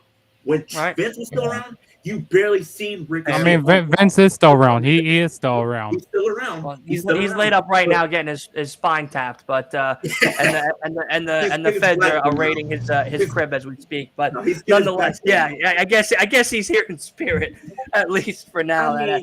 But when Vince, when Vince was strictly Vince, we really didn't see Ricochet consistently on Raw. He was, and when we did, he was always losing. He was pretty much the only thing I can remember him doing was pretty much winning the U.S. Championship with Paul Heyman running things. Vince got his hands on it, took the title from him, and what he was doing, he was pretty much jobbing, being on main event. He looked like he was getting a push by being part of this whole Hurt Business thing. They should have put him in, but they didn't do it. Then they had him in doing the stuff with Retribution. That literally didn't go anywhere. So it's like it's been a very much wishy-washy. Yeah. But The now, only thing that I can see happening on after SummerSlam is Logan Paul goes viral for hitting somebody in the head with a prime bomb. but Hey, listen, that's going to be a highlight reel for 50 years, like Cody said. This is one of those. This is a social media match we've been waiting for. I think I'm not waiting for it in the I'm social not. media aspect, but What I I know I'm think- going to get fucking flooded on TikTok with all of But this. you guys also have to admit that Logan Paul and Bad Bunny have set the standard for what celebrity wrestlers should be doing. So we can give Logan Not shit like all we Ronda. want about being the social media star, Yeah, I can go. but name anybody else that has come in and done what those two guys have done within the A last celebrity. calendar year alone. Like seriously, I'll wait. You can name, Not Ronda, thing. I'll tell you that. I'll tell you that right there. But Another thing with Ricochet, him winning Well, could do she's a wonders for wrestler, his so career. of course you wouldn't yeah, put her in she's a that celebrity in my eyes. Well, don't worry, we're gonna have that conversation I tonight. think Chris, I love you to death. I I think really they do. should I can't wait. wait to have that Wait. I can't wait for this. conversation. Oh, me neither. you hear me, Dylan. I think they should turn Ricochet heel at some point. I think a character change for him could be. I feel like especially I for feel Cody. like after a title run or during it, you know what I mean? Like I feel like this could be a nice starting point for him to start moving up the card and getting those bigger pushes and being that face of the flippy floppy community and just like really putting it all out there and then getting more people like Shinsuke in there and Tommaso Ciampa and Johnny and Bronson Reed and start pushing that mid card, being that one of the leaders, pushing that mid card up to more of a serious contention than where a lot of these guys are just sitting at. So hopefully I'm right. If I'm wrong, I'm wrong. It is what it is. I'm not Triple H, so I can't tell you what the hell's gonna happen. I'm gonna be just as shocked or upset as everybody else is. Dylan, come Saturday. Bad Bunny. You've Bad convinced me, Bunny. Dylan. And I gotta go Ricochet now. After hearing everybody's takes, I gotta go Ricochet. I'm sorry, Logan, but I gotta go Ricochet. After hearing everything, It makes sense, man. To me, it makes sense. Well, Bad Bunny and Logan Paul, they're exactly what Triple H said he wanted. He wanted people who could go out there and not just be wrestlers, but they want them to be superstars. People who could entertain the crowd. And that's who they are. And I give them props for And it. then Bad Bunny and Logan Paul are better than some of the I would guys that rather- are on the roster right now. I also would love to see the two of them go at it in a match, in a pay-per-view. Like, Yeah, like at a WrestleMania or something like that. truthfully, I think if Bad Bunny versus Logan Paul were ever to happen in any type of stipulation match, whatever it wants to be, Extreme Rules, whatever the case is, I feel like those two would be outdoing what any other celebrity could come in and possibly do. They would be really, has to delete their truly social setting media. the standard for what we would want for celebrity wrestling. Cody shakes his head in disapproval, but I mean, hey man, listen, these guys are training out of their time, making sure they hit their moves and their spots. Whether you like the guys or not, they do take this business and this shit seriously a lot more than a lot of the other celebrities that have come and gone throughout the time. I mean, Mr. T wasn't really practicing with Hulk Hogan, to just hang out with him at WrestleMania 1. But, it was just, it was more fun and games at that point. You got a point, it's a though. different age. But look where we came from, Dylan. Look what we were talking about celebrities. Look where we are now compared to who we were back then. We literally have people like Snooki, who literally that was Kim Kardashian. I mean, she didn't wrestle, but she was there. Let's put Kim K in a match against Lita in a TLC. I'll wait. No. I'm gonna hold my breath on that one. Can I just say this? Sure. The Snooki match was probably my favorite celebrity match of all time. All right, no, you know what? No, this has been great, everybody. I appreciate it. Yeah, Let's move on now. Let's move on to the next talking about segment. Ronda this evening. Oh my god! I'm sorry. You guys. Yeah, sorry. I'm gonna have to. No, I am. That's not true. I'm saying you guys all threw a slow ball down the middle of the plate, and I had to fucking swing. I might have to go get that DNA test for you and Jim because that. What are you smoking over there? He Like, what would is rip it? into that match. Are you kidding me? Jim Cornette would have looked at that match and gone like, "This is the biggest pile of bull. This fell flatter than a plate full of piss." That's what this match would have been. I love it. I love it. All right, let's get back into some more wrestling, of course, as we talk more about SummerSlam this evening. I'm honestly saving the Ronda one for the end. So, Chris, you're gonna have to just be patient. I'm sorry. I figured that's gonna be the longest. That's gonna be the longest part of the show. So I figured we save it for best for last. But we're going to go with the women's division for a little bit now. We're gonna go with the women's division for a little bit now. And speaking of MMA and boxing and all that fun stuff that's happening for Logan Paul's brother, we're gonna go with Shayna Baszler versus Ronda Rousey. I threw a curveball at you. We are going to talk about Ronda now. Let us get into it, boys. We are going to talk about the match of the decade, at least for me and Chris. It is none other than Ronda versus Shayna itself. Let's just remember to keep it civil, guys. Yeah, no, listen, I love you, Chris. Future I love the Ronda opinion. Rousey. You need to This is where I head out. Think about that. Thank you guys, but I'm out. All right, Yeah. so me and Chris will I feel like me and Chris will speak last because we're going to be the ones talking about this a lot more in depth than everybody else. I will preference for everybody listening in and tuning in right now on the live stream as well as for tomorrow when it's on the audio. The Junkies had an amazing episode talking about Ronda Rousey and where they could see her as when it's all said and done for her, when it is time to hang up the boots. Where would you put her if you were to retire her in the Hall of Fame? Do you put her as a celebrity? Do you put her as a wrestler? Chris and I believe Eric both said wrestler, right? Eric, was I right on that?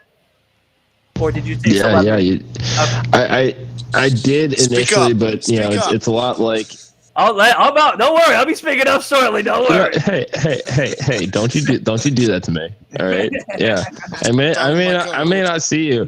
I may not be able to see you, but I'm giving you daggers right now. So, yeah, no, I did initially look at it as the celebrity wing of this, but at the same time, you know, the argument can be made.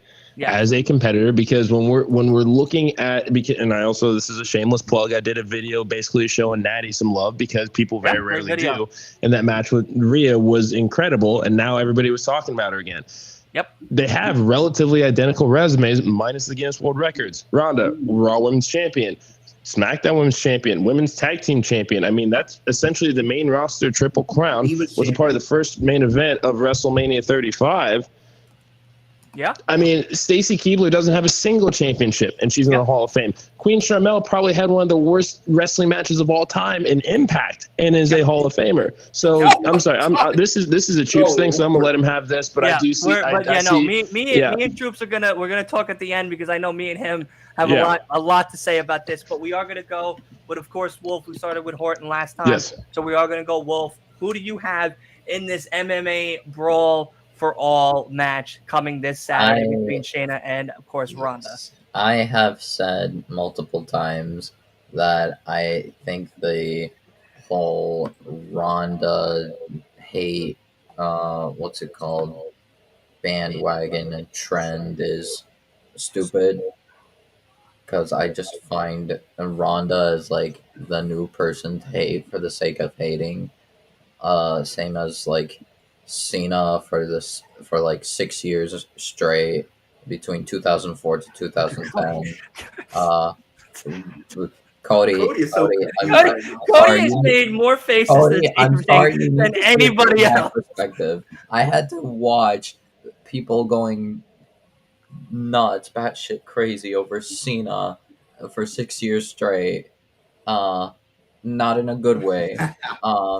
And then they did the same thing with Brock when he came back in like 2012 until now, which I understood because over pushing. But and then Roman 2014 to 2017, and then Rollins 2019, and like now it's Ronda, and I'm like, can we just stop hating people that are like consistently dominant? Like, yeah, I get it. Like, we get it that they're overpushed, but like, even that's not why they're main names for a reason. Like, so while I found the Ronda trend stupid, what's it called? Shayna has to win this. If this is indeed Ronda's last match, as it seems to be, I will gladly feed her to the wolves. of retirement because in order to get Shayna over, because right now Shayna Baszler should be a multiple-time women's champion, and the fact that she's not is disgraceful.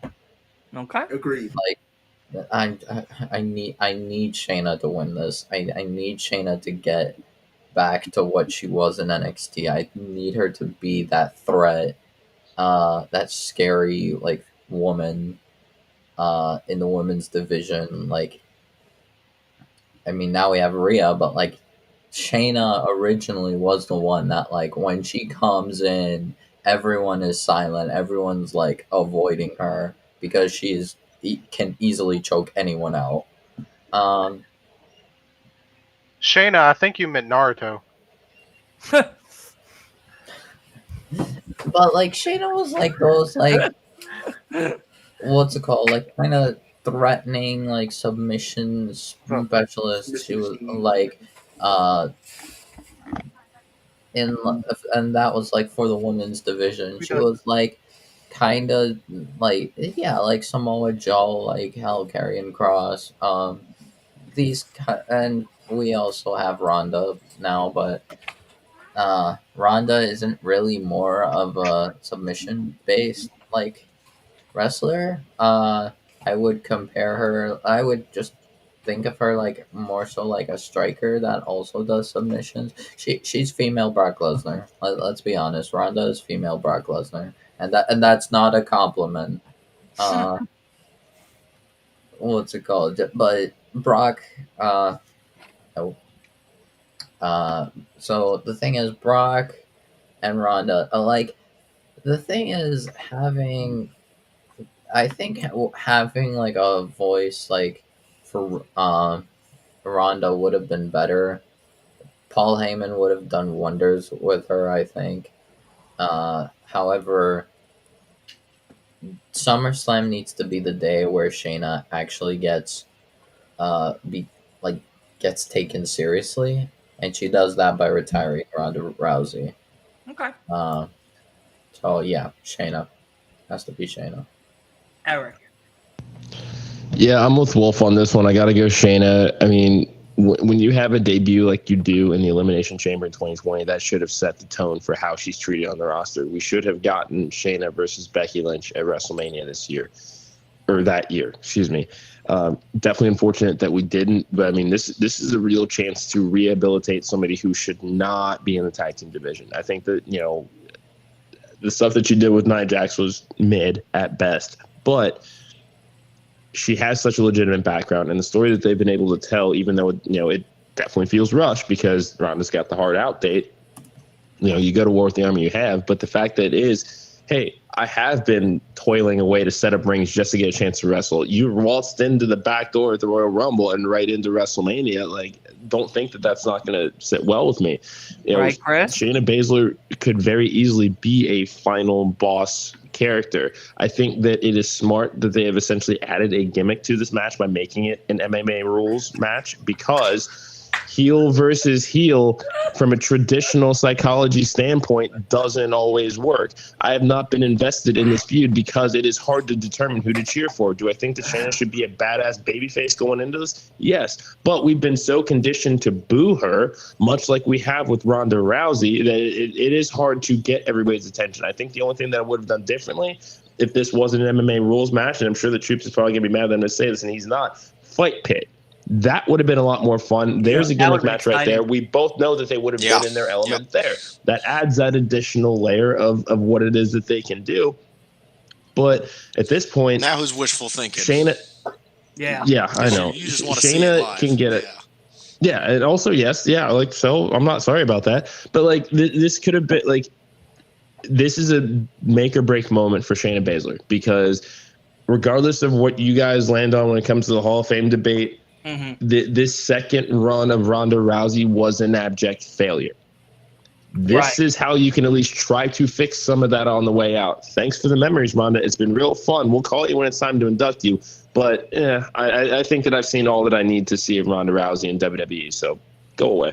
Cody. No. Okay.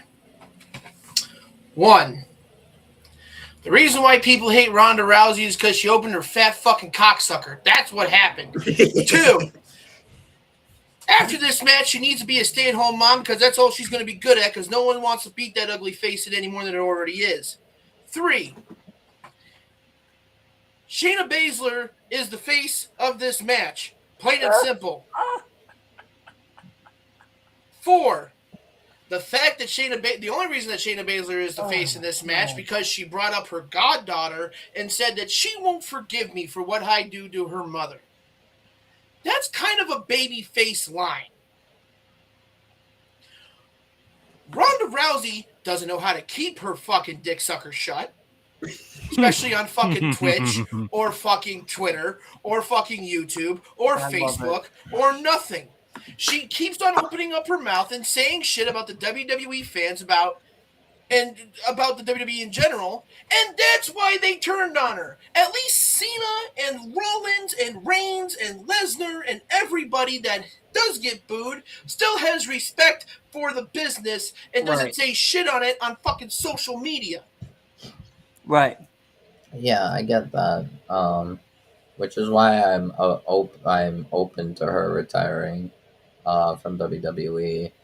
But No, I can't seem to trust like the good faith of like IWC and whatnot, and these people like on the internet just going crazy over consistently dominant on the internet. That's how you get robbed. Superstars. It kind of, when it happens like 3-4 times, it's like I'm like just instantly like turned off and not. Right, I understand what you're saying. I'm just like the difference is that the reason that people started turning on her while she was a baby face was because she went out the fans online. She went after the fans on a Facebook Live, and people were like, "Oh, what a bitch!" Blah blah blah. This, that, and the other thing, and it's just like, okay, so we have a reason to hate her. We have an actual reason to hate her. Some people would just like say, I can't wait, Chris. I can't wait. We got 2 more people to get through. And then it's me and you, buddy. She's not like good at all. Like, come on. I know her mic work needs. I know her mic skills need work. Someone like Paul Heyman would be great. I don't give a shit about her mic skills. That's not why I think she doesn't belong as a fucking wrestler in the Hall of Fame. I'm pretty sure Travis only fucking married her for one reason and ain't her fucking voice. That's for goddamn sure. So, pretty much, who do you got? It's going to be Shayna Baszler. Okay. She's going to win. It's MMA rules. Ronda can't if this is a pure MMA match and this is not going to be bullshit, Ronda's not going to win. Shayna's got her number. Plain and simple. She can't strike. She can't submit her. She's done. Shayna wins. And I hope she just is a stay-at-home mom and stays the fuck off of social media. Yeah, same. Justin. I'm gonna keep this short and sweet. And I'm going to say that Shayna Baszler wins. And if the rumors are true that, she's going back to MMA, hope she gets the shit kicked out of her there. Because, I don't care about Ronda Rousey. But then again, seeing the video package that they did on Monday Night Raw got me more into this match because, the backstory behind them. Good match. Because, prior to the video package and stuff, I didn't care nothing about this match. But now, I'm actually more intrigued. This is one of the matches I'm actually looking forward to. But yeah, Shayna Baszler wins here. Leo? I got to go Shayna Baszler as well. I do feel like the way that they've been building the story, I do think they should have made it a fight pit match. I do think it definitely will work for both wrestlers in this match. But Shayna, think about it. She's more of like a face right now, and I would love to see an edgier babyface version of Shayna because I can get behind her because I feel like a lot of people can actually relate to her because think about the stuff that she does with Twitch and up, down, down. You get to see more outside of her Shayna Baszler character, which I believe can really work as her being a babyface, but just doesn't, take crap from anybody. Like you step to her, she doesn't mind choking you out. Right. Easily. And this is another thing. I think we need a repeat of John Cena versus Brock Lesnar 2014. Shayna Baszler just comes in and destroys Ronda Rousey. Ronda gets literally no offense. Just obliterated and Get sent the ass packing beat. with her papers and everything, her bags, everything. She's gone. She's got to go. All right. It is time for probably the best part of this whole entire show that's going to happen. Me and Chris have been talking on Twitter. Just keep it clean, guys. All right. Oh, no. Listen, I love You're about Chris. to have an I MMA love fight the right here, right diversity. now. No matter what the end result is, I'm totally. I still understand his point and I Keep it respect clean. his point. No, low blow we're people definitely here. gonna keep it clean. I don't think, but nonetheless, How the we're fuck do you gonna keep we're it definitely clean gonna after take up. what I've said? Like Legit. we haven't kept it clean this whole entire show. So thanks for non-monetization. Anyway, we're gonna go now to Chris, because Chris is the guest. I'm going to let him say who he's gonna have for the match, and then of course I'll let him reiterate what he mentioned on the podcast with the Wrestling Junkies. If you haven't, of course, make sure you go ahead and listen to the Wrestling Junkies. They are an amazing podcast. They really know what the fuck they're talking about. And of course, this one in particular was probably my most played episode. Especially, I remember literally texting Eric, and I know he told you, because I was like, "What the fuck is he even saying right now?" And Eric was like, "I'm sorry, like you guys gotta handle this shit." So, Whoa. so, Okay. all right. No, So, that Chris, part, you apologize. who do you got for Saturday? And then go ahead, take the floor, and then I will say my piece. Yeah, I think Wolfie made a great point about comparing Ronda to Brock Lesnar. I think that's what WWE wanted her to be. I don't think they ever got to that level. I look at Ronda as more of a Ken Shamrock type, where she had all the potential in the world. It was there for the taking, but the competitor just wasn't into it as much as they needed to be. So I think it was a missed opportunity, not by WWE because they pushed her hard, but I think it was a missed opportunity by Ronda. On the match itself, I'll be interested to see what this match looks like, this MMA rules match. Is it going to be rounds? Is this going to be like a Heritage Cup match? What is this going to be? In the end, I think Shayna wins because Ronda is leaving. So I think Shayna Baszler gets the win. We need a better follow-up with Shayna because, again, I agree with everybody on here saying she's the best kept secret in the women's division, and she should be a top dog in that division, no doubt. So I would say Shayna wins submission. I could see her choking her out. I hope she does. I hope she chokes her out. Yeah, I think what the MMA rules match is like either knockout or submission or something It's like one of that. those. Yeah. Yeah. All right, Chris, you have the floor. So let us talk about the epic episode over on the pod. Finally, we finally got each other in the room. One thing. I just have one thing. I'm going to read you a list. Okay. There are 13 celebrities in the WWE Hall of Fame. Yeah. Andy Kaufman. Okay. Arnold Schwarzenegger. Okay. Bob Uecker. Okay. Donald Trump. Drew Carey. Kid Rock. Mike Tyson. Mr. T. Ozzy Osbourne. Pete Rose. Snoop Dogg. William Perry. And William Shatner. You can look at me with a straight face and tell me Ronda Rousey's going in that wing of the Hall of Fame? Absolutely. Well, absolutely, absolutely. No, I know, and I don't feel differently about my opinion. Hey, listen, Chris, I love you to death, and I know this is just all. Look, he cut his mic off. He didn't want to say it now. This is it. He was like, all right, I'm done. I didn't want to care no more what he was to say. No, absolutely. Listen, I get what you're saying in the sense of look what she has done that first half that she was here. And, to many people's point, yes, they wanted her to be the next big thing. They wanted her to be a different image of the Roddy Piper with the whole gimmick and the flair and this and that and the bad mouth, the attitude, this, that, and the third. But she lacked mic skills. She lacked that ability. Her method in the ring should have put her with Paul Heyman. That's what they should have done. Was so much more MMA style than what we saw with like the regular wrestlers that we were at that time. So her winning those matches and title reigns for me was just a publicity stunt to keep her happy. And then as she grew to be many people's favorite to an extent, like to what Cody said, She then got an opportunity to promote the business on multiple different platforms. And to that point, that's where I feel that she fucked up the most.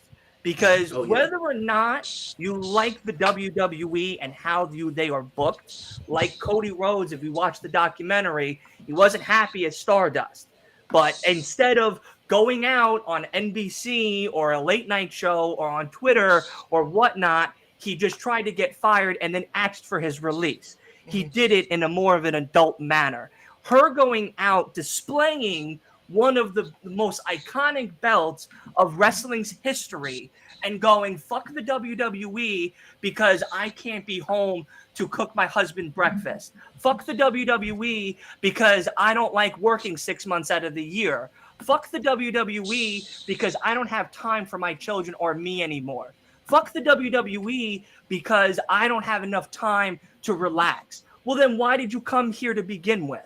Then why did you want to be in the spot that you wanted to be begin with? If you're going to be a champion and willing to work as a champion in a multi-billion-dollar stock-funded company and be able to have access to more opening of doors than anybody else besides other sports outlets like baseball, basketball, football, soccer, or what have you, to then on live television, forget the Twitter stuff, forget the Instagram posts, forget the YouTube rants, forget all of that. You're willing to go on live television and literally spit in the face that the company willingly banked on you. Now, mind you, this was a time that she was doing absolutely terrible in the UFC, and she was debating on whether or not she was a UFC fighter still to that day. Then her having the ability, due to her celebrity status, to walk through the back door and get a WrestleMania spot is ridiculous. To me, if you're going to say, listen, I want to prove to you I can hang with the big girls, then do it. Then go out there and prove it. Go out there and show us that you can do that. Don't be an unsafe worker. Don't not train and take this seriously. Don't go on social media and on TV and all on these other platforms and bash the company that is giving you hand over fist more money than the UFC at the time was giving you. Do not go out in public and complain about the fact that you're not happy when yet you are the top of the mountain in the women's division at a time that the women's division wasn't doing anything except for a few ladies that were there currently. Don't go out of your way to make a stink about how you are trying to be looked at. If you want to be the champion, cool, great. Prove it.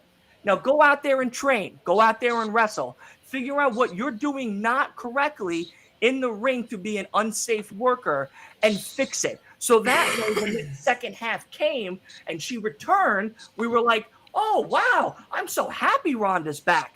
Her maybe beginning portion was not so great. And, oh, yeah, cool, she beat Triple H. Oh, yeah, cool, she had a couple Mania spots. Oh, yeah, cool, she had all of these moments. But she was unsafe. She couldn't do promos. She was not workable. They kept pushing her because of her name. The second half, to what Eric said, was that, look at her now. What is she doing? She was a tag team division champion 4 times, and they didn't really do much with her those 4 times. And then they lost it and gave a better story, which is now her retirement. So to all of that is where I wouldn't put her in the Wrestling Hall of Fame. I would put her as one of the best celebrities in the Hall of Fame, because though she may be a celebrity, out of the list, I mean, Snoop Dogg didn't do shit, and Drew Carey he's 1-0. Yeah, like Snoop Dogg's 1-0. He beat the Miz. Yeah, same as Logan Paul. I guess everybody beats the Miz. But even John Cena didn't beat the Miz at WrestleMania, though.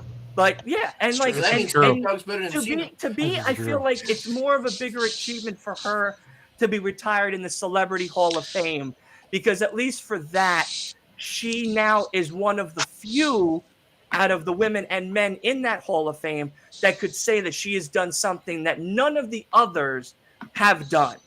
And that is an achievement of its own. That I don't think that she shouldn't be retired and put in the Hall of Fame. That's not my gripe.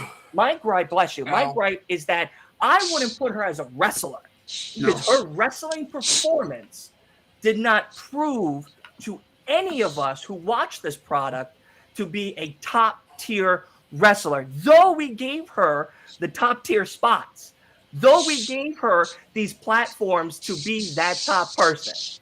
So to me, I would have put her, yes, Hall of Fame 100%, but as a celebrity, because though she wrestled and was a champion, she's the only one out of the 13 that have done anything exciting and proven out of the 13 that you could, if you run your mouth well, could be a champion of some sort 17 times over without beating Ric Flair.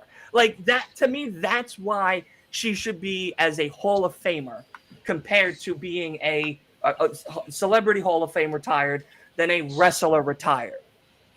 You do realize that if she goes into the Hall of Fame, she's a twofer. She's a women's champion and a celebrity. Yeah. So they already got their token woman and then their token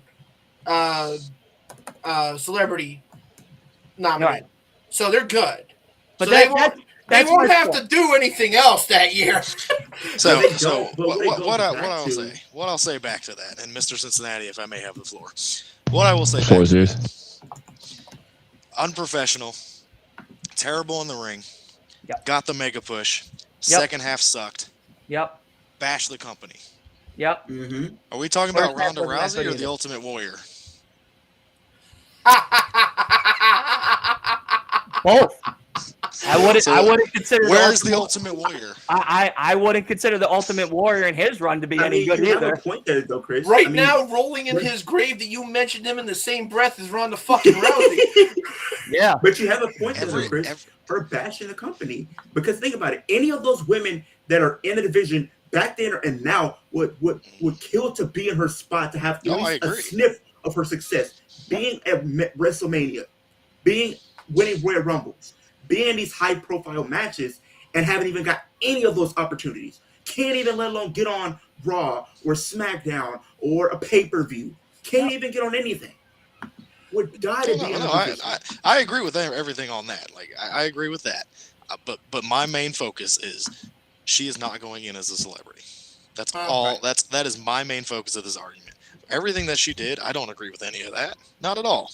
My main focus was there is no way if she ends on good terms with WWE, which who knows, it's Ronda Rousey.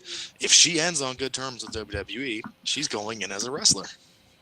But even with what she did in the ring and everything in and out of the ring as a wrestler, all in as a whole package, you still would put her in the wrestler category for Hall of Fame compared to leaving her as a celebrity Hall of Famer. Not everybody in the Hall of Fame is a great wrestler. Look at Donald Trump. I mean, look at Hulk Hogan. Like, yes, I understand he carried the company. He hasn't had the best time outside of the company. He's bad. I mean, look at the Ultimate Warrior. Yeah. You know, exactly. I mean, he worked good with certain people. Ultimate Warrior worked good with certain people. Yeah. But most matches were stinkers. He was terrible. He has an award named after him in the Hall of Fame. But that's more of just an FU from the grave because we knew how you were as a human being. So we're gonna make a very charitable effort to, we're gonna put your name over something you probably wouldn't have approved of a lot in the first place, especially with your view. He did in his acceptance speech of the Hall of Fame. He's like, "Why don't we have an award for Jim Johnson or the people behind the scenes or the people that make the company tick?" And then it became the Warrior Award. Granted, it is kind of funny that it's a charitable thing because he was a complete douche. I mean, there is that time he ghosted a Make-A-Wish kid. Right. So, Dylan, I appreciate the debate.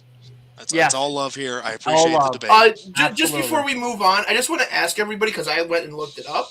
How much do you think this bitch gets paid? Probably at least like $2 million. More. Okay. I would probably say about close to 10. Okay. Her base contract is 1.5. What? What? Oh, her base contract. Hold up. There's more. estimated with bonuses and merchandise sales, she's making an extra 2.1. So 3 Who buys her million. merch? You supposedly. She ain't You going to wanted my to be a fucking rap fan. She ain't going to my collection. I love it. Now, Chris, I love you to death, buddy. It was an amazing debate. Great, and again, a great episode that you guys did over on the Junkies. But we finally got it. He was setting shots out in the episode, so I was like, all right, I gotta return fire because I'm getting capped over here. So I need to get him on and need to get some shots back. How many more matches we gotta go over? I think 3 more. So buckle in because we're gonna try to run through these fast. All right. It's 4 guys. Speaking of women's division and everything else, we're going to keep it. We're going to keep it brief, hopefully, with the next one. It is a triple threat between none other than Charlotte Flair, Asuka, the champion that is current, and Bianca Belair. We're going to start with Leo with this one since we started with Wolf on the first one. Yep. Leo, who do you have for this match? And any cool, fastballs you would like to throw at us for this match? I think if we're going to talk strictly just the women in this match, I do think Asuka should win because I don't think Bianca needs the title reign just because she came up a long reign. I think people are just tired of seeing Charlotte in the title picture all the time. I think it's time to freshen up the women's division, let other women get opportunities to go after the championship as well, not just rely on the same women over and over and over because it just becomes repetitive and boring. People are starting to boo and not care. You need to start doing something different because if you can't sit up here and say, oh, a certain wrestler didn't give a chance. If they never were given a chance. If you're at least giving somebody a chance and it doesn't work, you can at least say you tried. But I think Asuka's going to retain. But I think at the same time, I think we're going to see Io Sky cash in and become champion. I think this is a situation where we can probably going to see a cash in. I think Io is going to walk out the new WWE Women's Champion. Okay. Justin. So, I mean, any of these girls could win this match. Like all 3 of these women could win this match. Or like you say, Bianca Belair. I think that'd be pretty cool to have her win. Like maybe have more of that aggressive side of her. And then she gets cashed on. Regardless, I think whoever wins this match, they're getting cashed in on. Because Charlotte, she gets cashed in on a lot. She's the John Cena of the cash-ins. Exactly.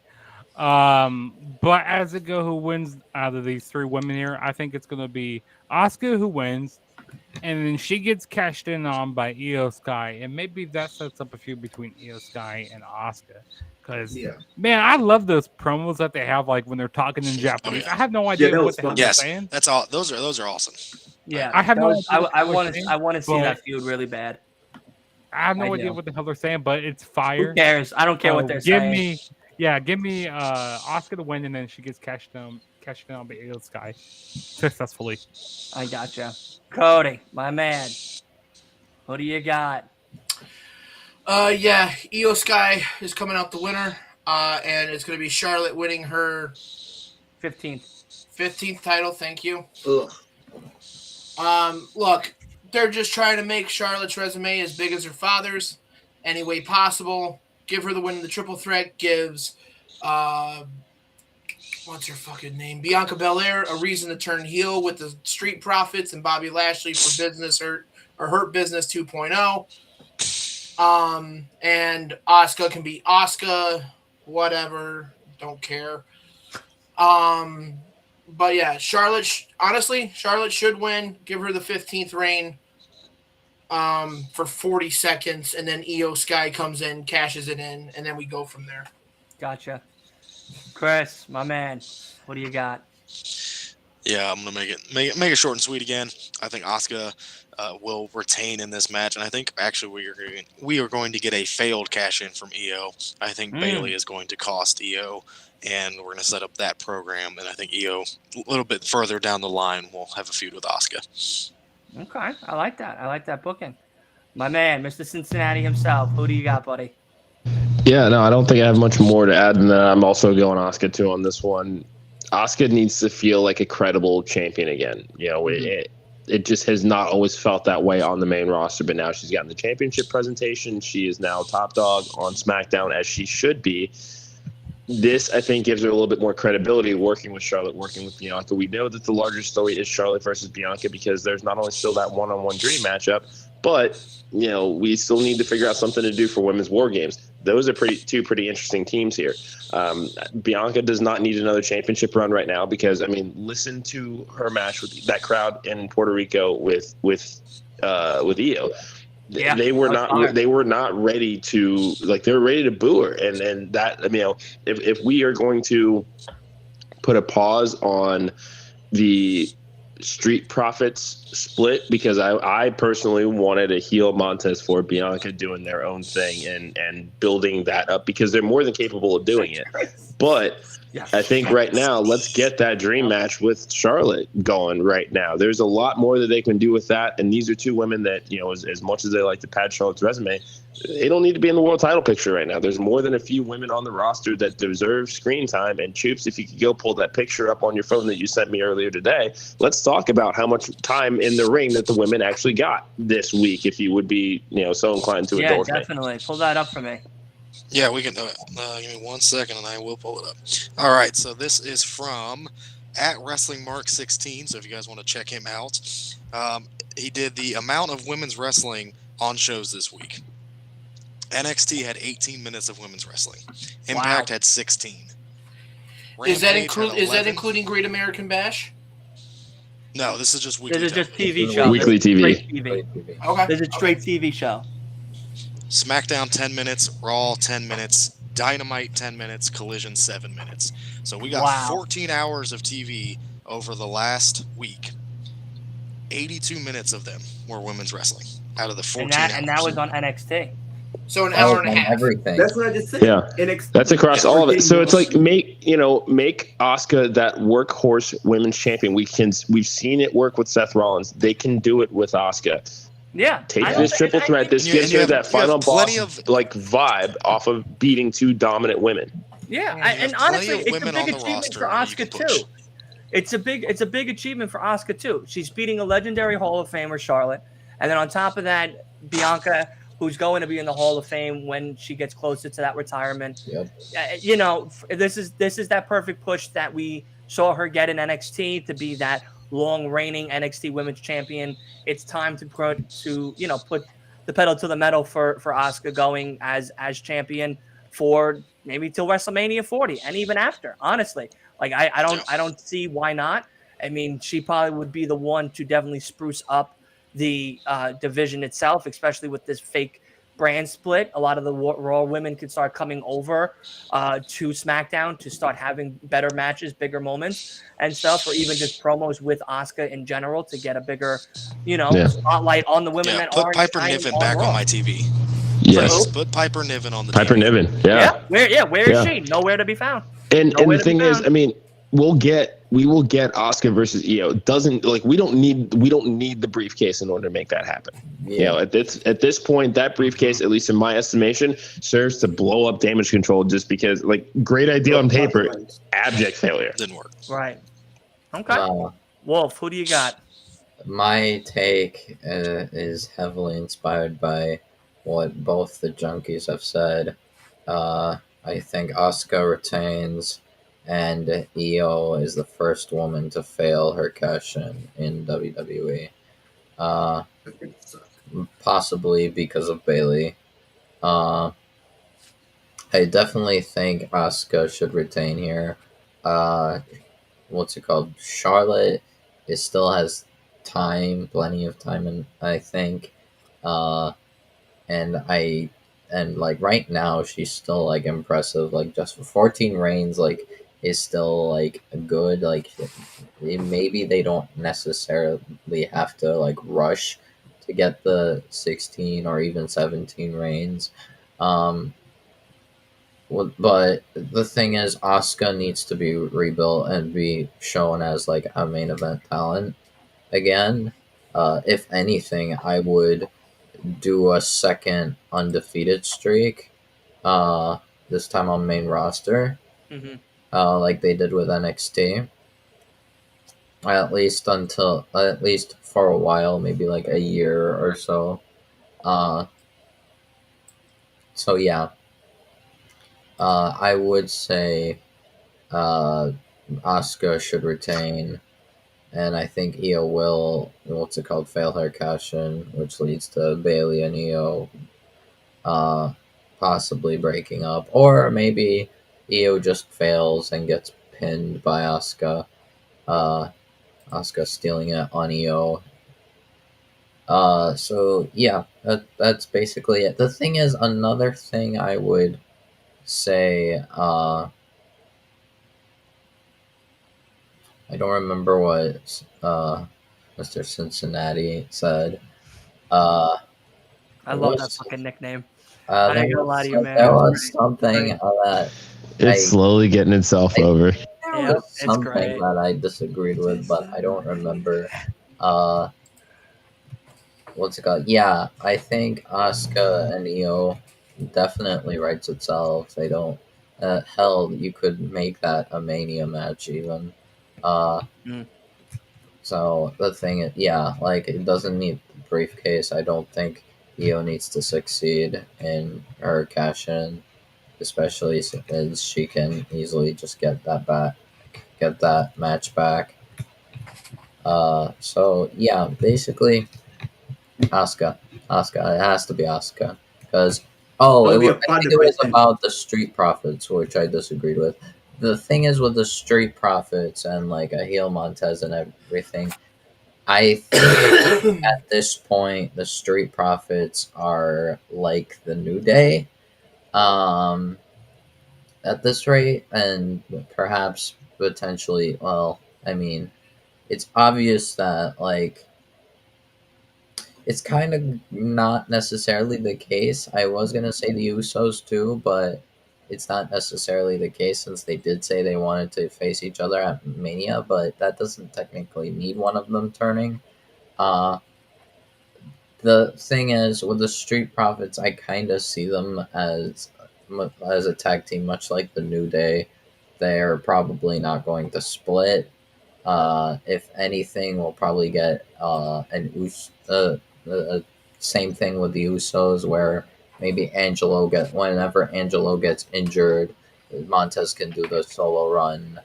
But otherwise, as a tag team, I think Montez and Angelo will be heels together and faces together. And it seems like this new like Hurt Business thing, they're gonna all be together, and then add in Bianca. So that should be interesting to see. Okay. So the Money in the Bank will pretty much be used as like a plot device almost. You feel like for a failed cash in. Yeah. I mean, why not? Yeah. Yeah. I mean, it's a perfect I 100%. think Like this it doesn't is the need to year stay that where way. we give that what's it called? We give that first time, especially in an explosive match like this, like Asuka, Charlotte, Bianca. They're gonna make this is gonna be a great match. Honestly, this is gonna be an incredible match, and it's that I could definitely see Io possibly being overwhelmed or Bailey costing her, letting Asuka Yeah, like steal. turning heel and briefcase. Yeah. Yeah. Yeah, All that, right. that makes a lot of sense with having how damage control can implode that way. With having a failed cash in. Shoot, you guys have me leaning towards the failed cash in. Yeah, Just having because Oscar A lot. win here. You know what I noticed? A lot of people have been from their opinions been swaying a lot of others for changing their opinions on this episode. So hopefully everybody that's also listening in and tuning in live and of course later on podcasts and whatnot, they too will maybe feel a different type of way because it's yeah, I know. Sorry, that's the I've lawyer in picked me. that up as well today too, Justin. It's like that is a good idea. You never know. I mean, that could be how they do turn. Because I can see a situation where Io, she's about to cash in only for Bailey to hit her when she's not looking, and then she hands the briefcase Or to the referee. you see Bailey holding the briefcase, and like she's like the one trying to cash it in. And like, but the referee's like getting confused, like, wait, you're not the person who's supposed to cash in. It's supposed to be Io Sky, and like that just gets everything all sorts of fucked up. So, yeah. Or she just grabs the briefcase, and when Io's trying to go for a move, she just hits her with the briefcase and has her DQ'd. That's crazy. Listen, I'm enjoying this podcast episode a lot. I really am. So I hope everybody is as well. But we're gonna pass it on now to the Beast and Carnage himself versus the American roller coaster, Mr. Peacock. It is Cody fucking Rhodes. We're gonna start with Wolf on this one. It was a great documentary. If you haven't seen it, I know Justin and I have seen it. I know Asa from No Bones has seen it. I don't know if the Junkies. Have you seen Two it? thumbs up. Two thumbs up. It was It good. was amazing. It was looks an like amazing, an amazing incredible documentary. Yeah. However, the same could not be said about this match. Yeah, that is This for sure. match is arguably the miss of the night. Yeah, it should And have a that's for stipulation. one reason. And the thing is, it's not going to be bad. Like, it's just everything else is going to be better. Everything else will be objectively better. This is going to be the low end. And it's one of the four main events. Annoyed by that, by the way. I have. There's only one main event match. There's only one main event match. I hate The match that there's ends four the show. For That is one the main that event. is for That- one that is the main reason event, why yeah, this will exactly. be in my opinion, the least exciting match of the night. Yeah. And that is because, once again, it is a normal singles match. Yeah. Why? Because why not? Like, why? 'Cause why not? Seen this twice. No, Yep. no, this should literally be a stipulation that would make it exciting. The fact that it's not means all this time of Brock demolishing and brutalizing Cody Rhodes was for nothing. Yep. It should be a steel cage, fight Yeah, pit, like, Hell in a Cell. Even I would have settled for any Three an ambulance months. match. First blood. Loser Bull leaves the rope. show. Something. And it should Ambulance. like Last three week- Actually, months. no. The main And event would be only, better like- as a first blood match, but you know. Or 2 to 3 Dog collar would be a lot of fun too. Almost Oh like God, three got months. it. That, that really got my Every juices weekly going. show I'll tell you that they were under the same roof. Fucking Juice except for, Robinson like, over here, one rock hard, you time. know. Like, the only times Cody has gotten the better of Brock Lesnar and actually looked strong was one Raw, which I think was like in the lead up to Night of Champions, or maybe like right at, or like the Raw after that they shared the same roof after Money in the Bank or something. I don't know. It was later tonight of Champions. Yeah. Like, there was one time where, like, Cody actually fought back and, like, Brock was backing off. It was that and Backlash. Every single time Cody and Brock were around each other, Brock has demolished, brutalized Cody, and Cody is left laying on the ground. Every time I see Brock Lesnar in this Cody match, I only think of Brock Lesnar when he's like, "Let's do this." Like every time I see him in that fucking ring, that is the first thing I think about with fucking Brock. All I think about now regarding Brock and Cody is fight me, fight me, yeah, or get a life kit. And, Yeah, he's giving us great memes. I have to say order that. Thank you, for Brock. this match to be good enough, to be satisfying enough, what's it called? And at minimum, Brock and possibly even Cody have to bleed hard. Well, it's gotta be blood. A lot. Gotta be blood. They have to like Brock will Brock bleed. needs to look like he's about to pass out from the loss of Yeah. blood. Yeah. Brock will bleed. So who do you got winning? Cody or Brock? Cody, obviously. No, Cody has to win. I'm all this time of being destroyed. No, I'm not accepting a Brock win. Alrighty. But like everyone has to bleed. What's it called? And I need to see like probably at least 3 F5s and 3 triple crossroads. Like that's the minimum at this rate. Like that is what that's the stipulation. If you don't hit your objectives in like that is WWE what game, you're out. You got to start from scratch. You gotta restart the match. Cody and Brock. Damn it! It's Goddamn, going I to was be almost underwhelming. match.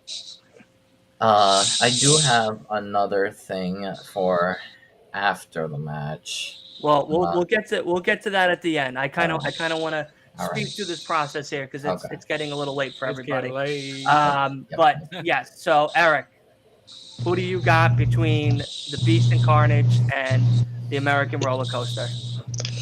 Yeah, I'm Team Cody all the way on this one. I mean, this was an interesting detour as far as this entire feud, and the thing is, we never really got the why they're feuding. It was basically, Brock, I'll be a tag team partner. Oh, it's like, no, I didn't mean that. So like, that's all that it's been. But even then, the surprise finish of Backlash was great. That's just one of those didn't see it coming, quick, submission roll, like whatever. Yeah, cool, fine with that.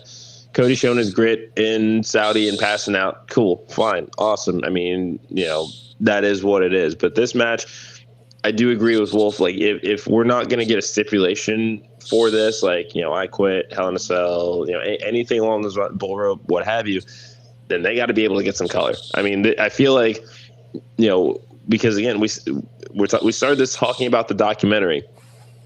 Vince flew down there to go get him. It wasn't we're trying to bring you back to repackage you. We know what we're buying here, which means they know that they're buying a Cody Rhodes that likes to bleed when the occasion presents itself.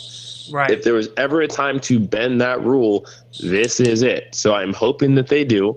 It remains to be seen, but they got to get some color. And also, it's not on regular television. It's not on like Fox. It's not on USA, so they can bleed on on Peacock. On their own. I mean, it's not their own network, but you know what I mean. Like, it's not on regular television. There's a bit more leeway. It's whether they'll actually take advantage of it. I would also add that I can hear you. You're good, Cody. I would also add that WWE is more lenient, especially with Brock Lesnar. I think that he has to be naturally busted open, obviously.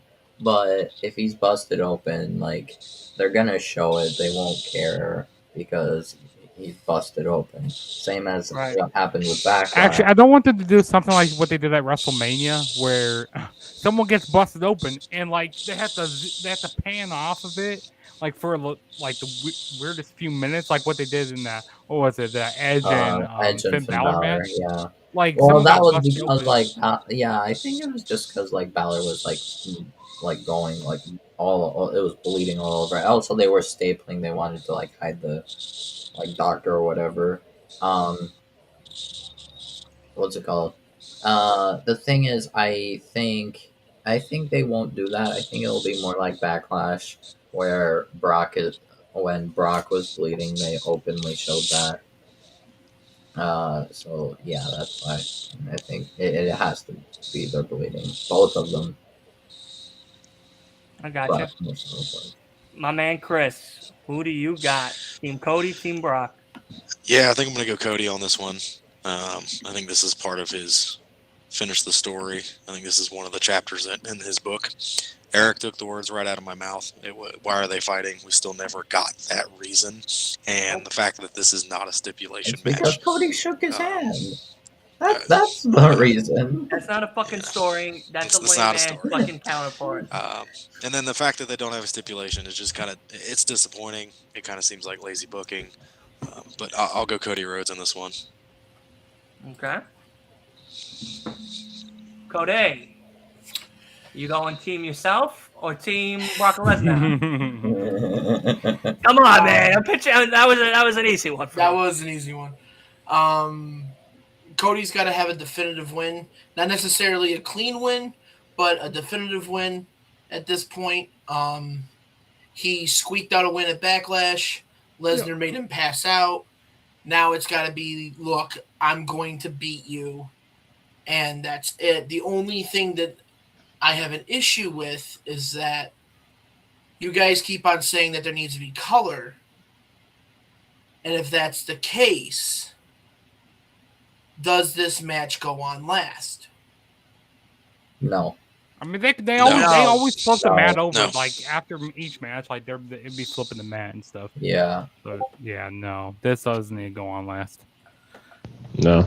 Well, from what obviously history's been dictating the last 6 months, every match that AEW's had that was a main event that had a certain amount of blood in it. Thank you, John Moxley. Thank you, Johnny. that was the main event. Because again, if that was opening match, who wants to roll in blood for the next hour and a half?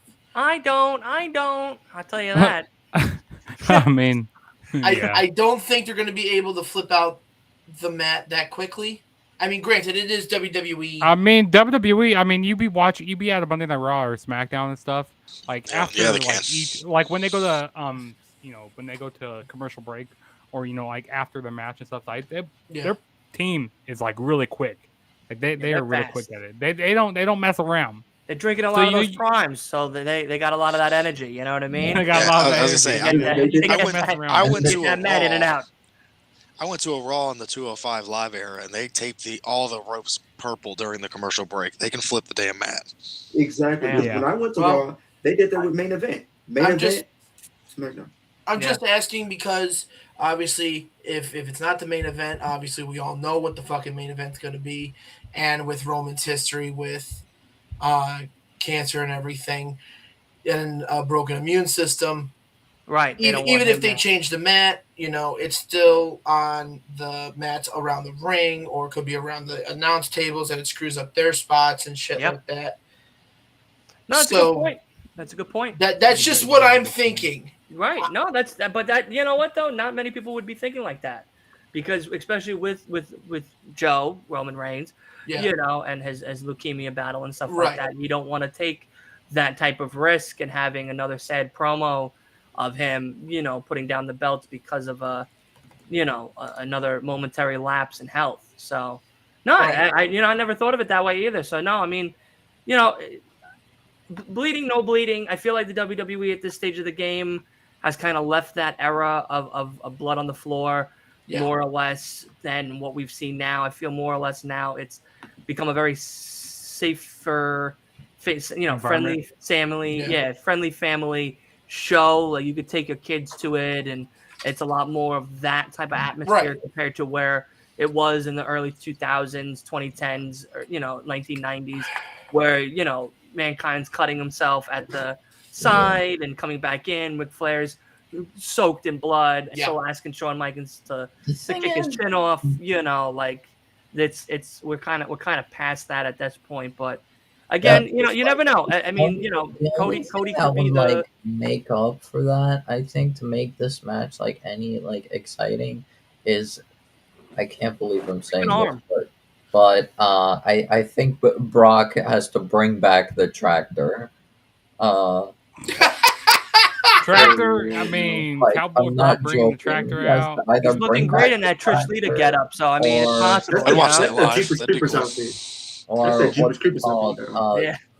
tipping the ring over again.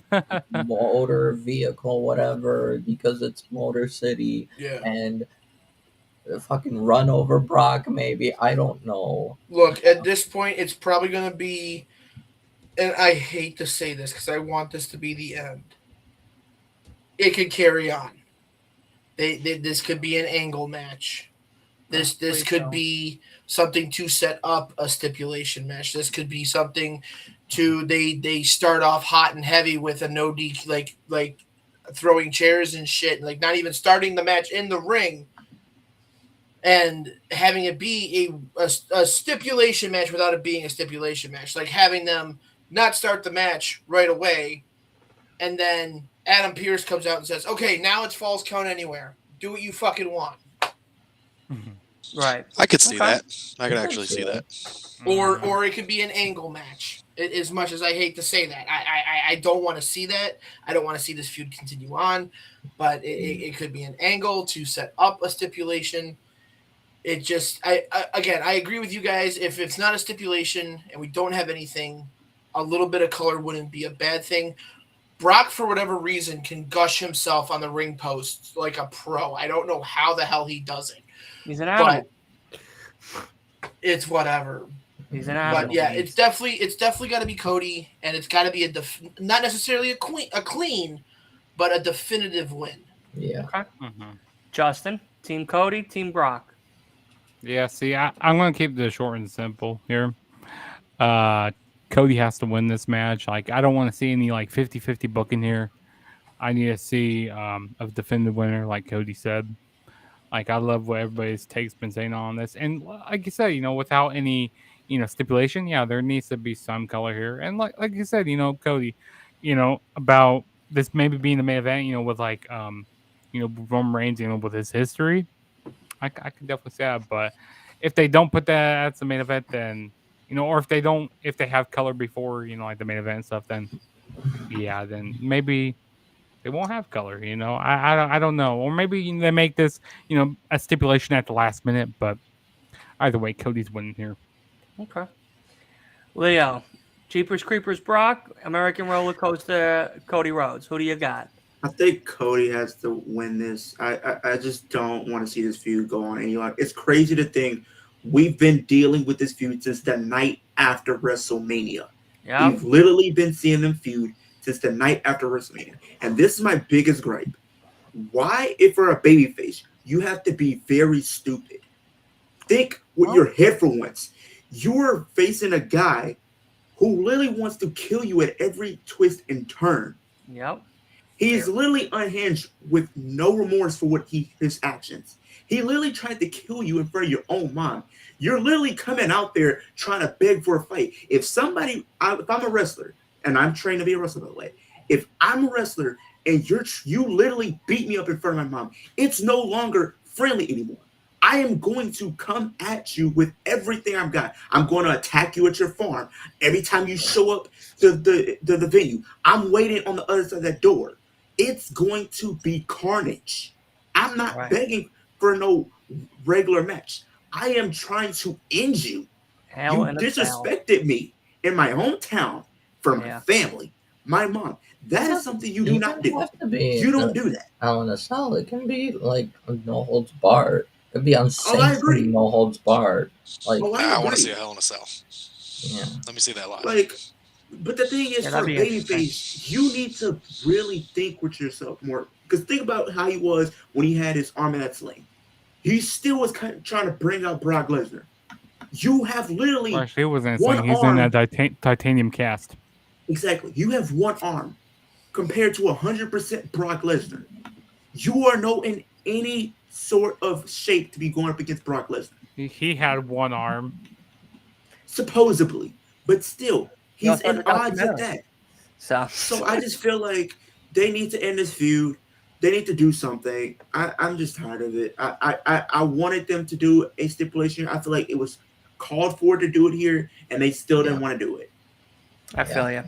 Yeah, I mean, they could still do it at the last minute here. They could do it like on the pre-show. They say, oh, they're getting a stipulation, or where they can have what's his face come out, Adam Pearce come out and say, okay, this is gonna be changed to a no DQ match. Yeah. I also am Team Cody. I would prefer. Hey, Cody, you're winning here. Cody Cornett's winning. Cody Cornett's winning, man. Cody, listen, if you don't show up Saturday and beat up Brock Lesnar, don't ever show your face around here again. All right? I've had enough of your bullshit saga with the animal. All right? I've said this once and I'll say it again. I would let Brock Lesnar whoop my ass just to sniff Sable's panties. Like, nobody understands that. I would literally let him kill me. Just to get that chance. Oh, no. That's the stipulation, man. That's the stipulation. Winner gets to sniff Stable's panties. That's what we've been waiting for since after WrestleMania. Oh, no. Who has the bigger schnoz for the drawers? It is. Oh my God! This is what I was. No. So Brock wins. Okay, listen. If Brock wins, he gets to sniff Brandy's. Yeah. Oh, my Who's sniffing the panties match? Right? Eric's like, I'm done. I'm done. This is too much for me now. I've now just made this match 100 times. Oh man, I'm dead. I'm dead. But no, all right, we gotta get back on track. I didn't want to take your noses out of the panties for one quick moment, gentlemen. And let's get into when we're gonna start with. I guess the main event, we're going to all safely assume it is the tribal combat. We got one more. I know. I'm saving that one for last. Because I have something I want to say about that. That's why I'm saving that one for last. That's why he's the host, pal. Yeah, come on, man. Damn it. What are you trying to take my show too? Listen, we'll have a stipulation match right now. No panties involved at all. We just have it one-on-one. Oh, whoa. No pains involved? Oh, you might need to cut that up into a clip. No holds barred. Cut it out. Bare Cut ass it out. long, you know? Anyway, We're really going I say on here. one thing. One thing. anyway, I'll just add in what extra stuff, I guess, at the end. Yeah, while we're talking we'll about wrap it up with you, and I know your fan theory about what's going to happen. But yeah. Roman Reigns and the new possible tribal chief, the man, the myth, the legend, main event, Jey Uso. Leo, who do you have coming out on top in this tribal combat warfare? Man, I love Jay. I really do. Like the when he pinned Roman Reigns at Money in the Bank, I literally got goosebumps because it felt like a WrestleMania moment, in my opinion. The moment that he pinned him, and over 1,000 days, because the guy Roman Reigns was at the point of over dominance, couldn't be touched by any and everybody who tried to get one up on him. He always had somebody to do his bidding. What if it was the Usos? What if it was Solo? What if it was Paul Heyman? Anybody he could use to his disposal to keep him one step ahead, he would do. And the fact that it caught up with him at Money in the Bank, and now that is not enough. He had to go and take out Jimmy. Now we're seeing Jay. Think about the feud that we've been seeing for 3 years running. Roman and Jay. I think, me personally, if it was anybody that I feel like should take the title from him, it could be Jay, because from a storyline perspective, it makes sense. It started with Jay. It should end with him. I think it could make sense. But I think Roman is going to retain. I think he's going to keep that title till Mania. I could see Jimmy getting involved to probably help. I could see Rikishi be coming in to make an appearance, because I know he's been teasing that he wants to have something to do with this. And at some point, I could see Jimmy accidentally costing Jay the match. And I think a situation can happen is Solo's going to probably be making himself known in the match. I think Solo could possibly even turn heel. Or not even turn heel, but turn Roman in a sense. Because I know they want to continue having him unwrapping this story with the bloodline until the point where he has no help. That's the only reason why he's holding those titles, because he's had help. When he doesn't have Solo anymore, he is going to be in a very vulnerable state to where someone like a Cody Rhodes or a Seth Rollins, people who have his number, it could beat him if Roman doesn't have help. But I think with that being said, I think Roman's going to retain here. Okay, fair enough. I like that. I mean, I too see Solo playing a major factor. I do see possibly Jimmy coming back, possibly to help out Jay and everything. So that I do definitely see as well. But we are going to turn it over to Justin, the tribal chief, or the tribal queef, as many people call him in the audience with the signage, the tribal queef, or the new head of the table, possibly Jey Uso. Yeah, so this we've has passed been 2 hours. All the children are in bed by now. So if they're not in bed and they're listening to this, sorry, not sorry. You know what I mean? I feel like Greg out here right now. All right. Yeah, this is after dark. Like, let's just get out of here. Yeah, exactly. This has been the best storyline, for the past 3 years here. This amazing stuff here. But I gotta say, Roman Reigns, he's gonna retain here. I mean, we're gonna see a lot of a whole bunch of fuckery in this match. This is no holds barred here. Tribal combat. We're gonna see Jimmy Uso. Him get involved. Him trying to help out Jey Uso, but instead he gets like maybe a super kick in the process of that, so that can like lead to maybe something down the line between Jay and Jimmy, because there's still a lot of unraveling of this bloodline breakdown that we have going on here.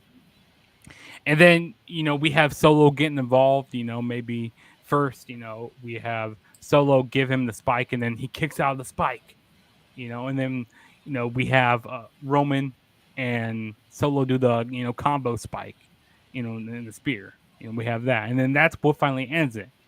And then we have Rikishi. At the end of the show, they come into the Big top of the ramp. cheeks. Okay, Right. we have Rikishi. tell him to, about to put the lay onto, pause there, put the lay onto Roman Reigns. Hey, yeah. Hey, But no, instead they put it it's on 10 Solo. o'clock, but I listen, man. But instead they put the lay onto Solo, and now he's the new tribal chief. And now they start a little rivalry between Solo and Roman Reigns. Ooh.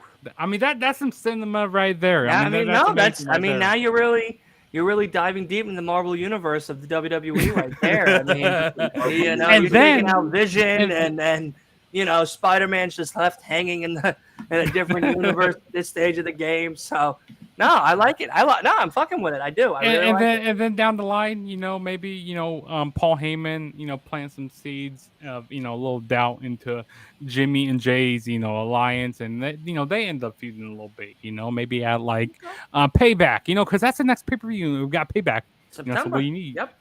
So what do you need? You need a big, because we know Roman Reigns isn't defending the title at Payback. No. So you need a big match there. Right. And you need to continue this Bloodlines storyline. And maybe down the line we could still get Roman and The Rock, having that, big lineage. Because, we have that, that big rider strike, so, that can happen sooner than later. Well, that's why The Rock's not coming. That's why The Rock's not coming. I don't know if you guys... Whoa. Pause. Yeah. Pause. That's why he's not coming. That's why The Rock's not coming. Pause. That's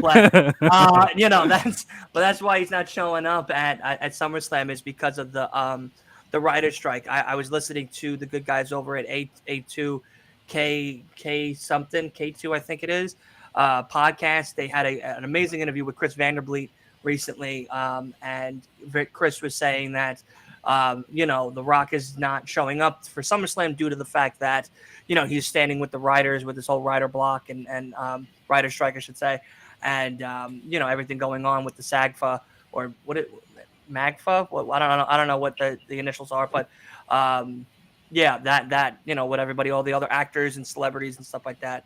So that's why he's not doing anything currently, movie TV wise or anything, because of the writer strike that's been going on. And another reason why he's not showing up at SummerSlam as of now. Anything could change. Money does talk. So who knows? I know that he lost millions with the XFL recently, so he definitely probably needs some millions. Yeah. Millions. All right, Mr. Cornette. He's not related to Jim, but he is Cody Cornette. As damn well as I want to be. Listen, man, I know you want to be. You're dying for it. Where did you die? It's going to be more family fucking drama. But that's the family reunion. Who are you introducing? You can introduce GOD. You can introduce Jacob Fatu. You can introduce fucking anybody that has the last name or part of the Anawai family and create a Bloodline 2.0 and those who are siding with the elders. And then create, I don't know, an actual reason to have another War Games match for the Bloodline. Yeah. You could have... Sure, you know what they could do on Survivor Series? You could do a big fatal four-way between Roman, Solo, Jimmy, and Jay. Do something big there for the title. I mean, you could also... It might be way, way too early for both of them, but you could, if you really want to, bring this in, I don't know if it's a good idea, you could bring in both Jacob Fatu and Zilla Fatu. Yep. For each side, Jacob can side with Roman, Zilla can side with Jay. Especially since Zilla has said he's rooting for Jay. And I think Zilla and Solo would actually do well together, especially since they both use a spike. Especially with Zilla being Umaga's son. The story kind of writes itself. Right. Okay. I just don't want the same thing to happen again. That's the one thing about Roman Reigns matches. They're always in the same way. Ref bump, interference. Roman hits a spear. But mind you, the last time he had no interference to help him was 2022 with Riddle. Yes. Since then, he's had Since then, he has had help to retain and keep his belt. And I'll be honest, And that Willie is might bad. not like me saying this, but that match, Roman and Riddle, was incredible. Oh yeah, especially the one he had with Drew. The one he had with And Drew. also, you don't need a ref bump here because it does anything goes, so you don't really need a ref bump. Yeah, here. like, But there you know, still the there ref still can already is be going to laying be down. there But the still thing is is- going to be a lot of interference in this match here. Yeah. I truly feel that there's going to be a lot of family interference. Yeah. There's That's going what to this be- family reunion is. Yeah, it's gonna be the biggest family reunion you'll ever see on television. Yeah, That's and then you wilding got out. all the potato salad flying. You got all this like big food fight going Yeah. on. It's just It took me 3 days to make that potato salad. you got 3 the days! feet flying. You got everything. like you could have the God side with Roman and Solo, and only because once Jimmy's healthy again, God versus the Usos would be an amazing tag team match. Yeah. Yeah, but they're not coming because they're not signed with WWE right now. They still got the Well, the G1 climax going on right now. Yeah, but they're not signed by New Japan either. They're free agents. This is true. All right. Did you pick who you wanted, or did you? Who do you? I mean, in your heart of hearts, do you think Jay's winning, or do you think we're going business sense and we're just going to keep it on Roman? Do you piss off Hulk Hogan and keep on going for that record? Yes. I truly Yeah. say yes to that. Yes. Yes. Yes. Honestly, at this point of the game, knowing what I know, I would be perfectly fine with Roman holding this till 2028. Okay. Well, I mean, Leo, and then you'll see Leo offing himself at WrestleMania 40. But listen, Leo, you gotta look at the longer story. You gotta look at the You got to bigger look picture. at when you're finally You like gotta look at the bigger 55, married with kids, and finally he's beaten everybody, including the aliens that have He ain't been beaten recently yet. leaked by the government and everything. And after that retaining, I think maybe then he boarded a spaceship and faced somebody on Mars. At this point, Roman retaining until 2028, which I think is like September of 2028 or October of 2028, that would beat San Martino's record. That would mean he is the longest running champion we don't ever need in to the beat that company's one, though. history. We don't need to be that one. I I don't think it's personally needed. would love to see that in my lifetime. When would Seriously? he beat Hogan's record? When would he beat Hogan? He needs to beat Hogan's record by After September of WrestleMania. next year. That's easy. That's an easy feat. He's already beat one of Hogan's records. In the WrestleMania era, he has a longer title reign than he does. Yeah. Granted, he had a longer title reign going into that first WrestleMania, but from WrestleMania 1 till WrestleMania 40, Hogan only had it for like 142 or 1042, and Reigns has had it plus then. So he's still got within that the one in the bag. So if he holds it till September of next year, that means he's now the fourth longest running champion.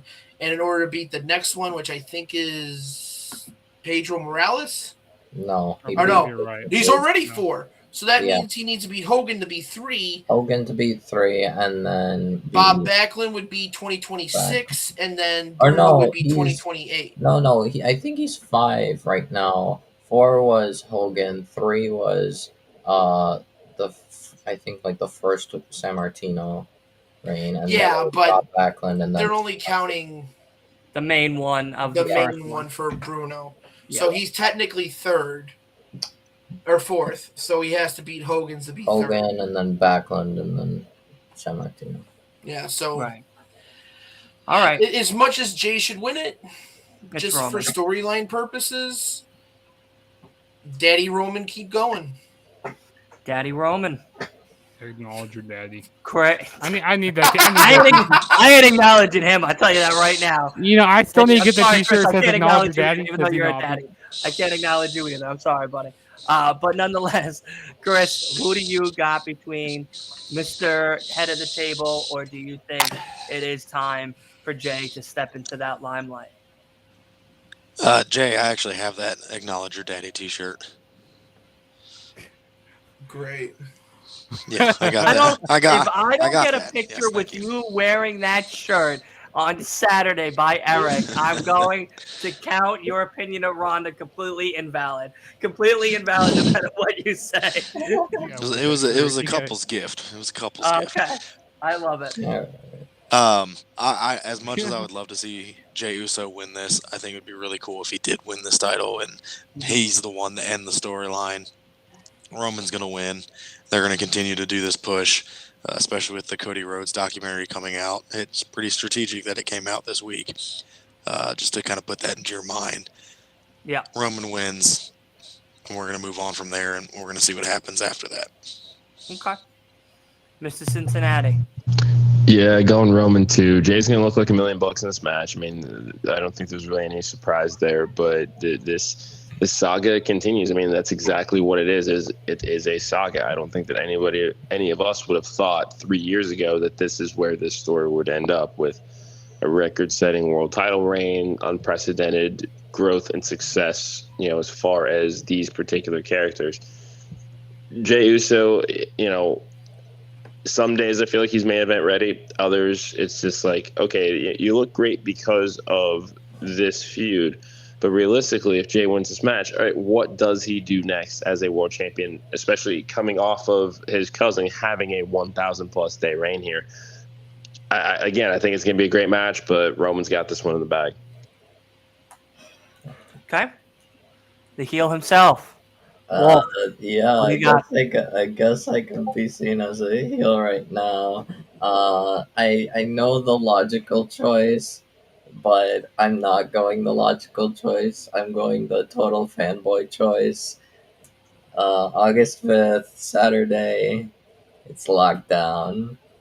New undisputed WWE Universal Champion, new Tribal Chief, main event Jey Uso. Okay. There is no one else. I'm sorry. The thing is, Cody getting the title, Cody finishing the story does not require Roman being champion.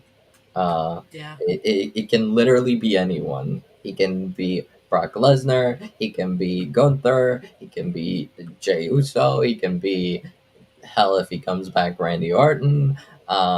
It can literally be anyone. The story is about the title, not about who holds it.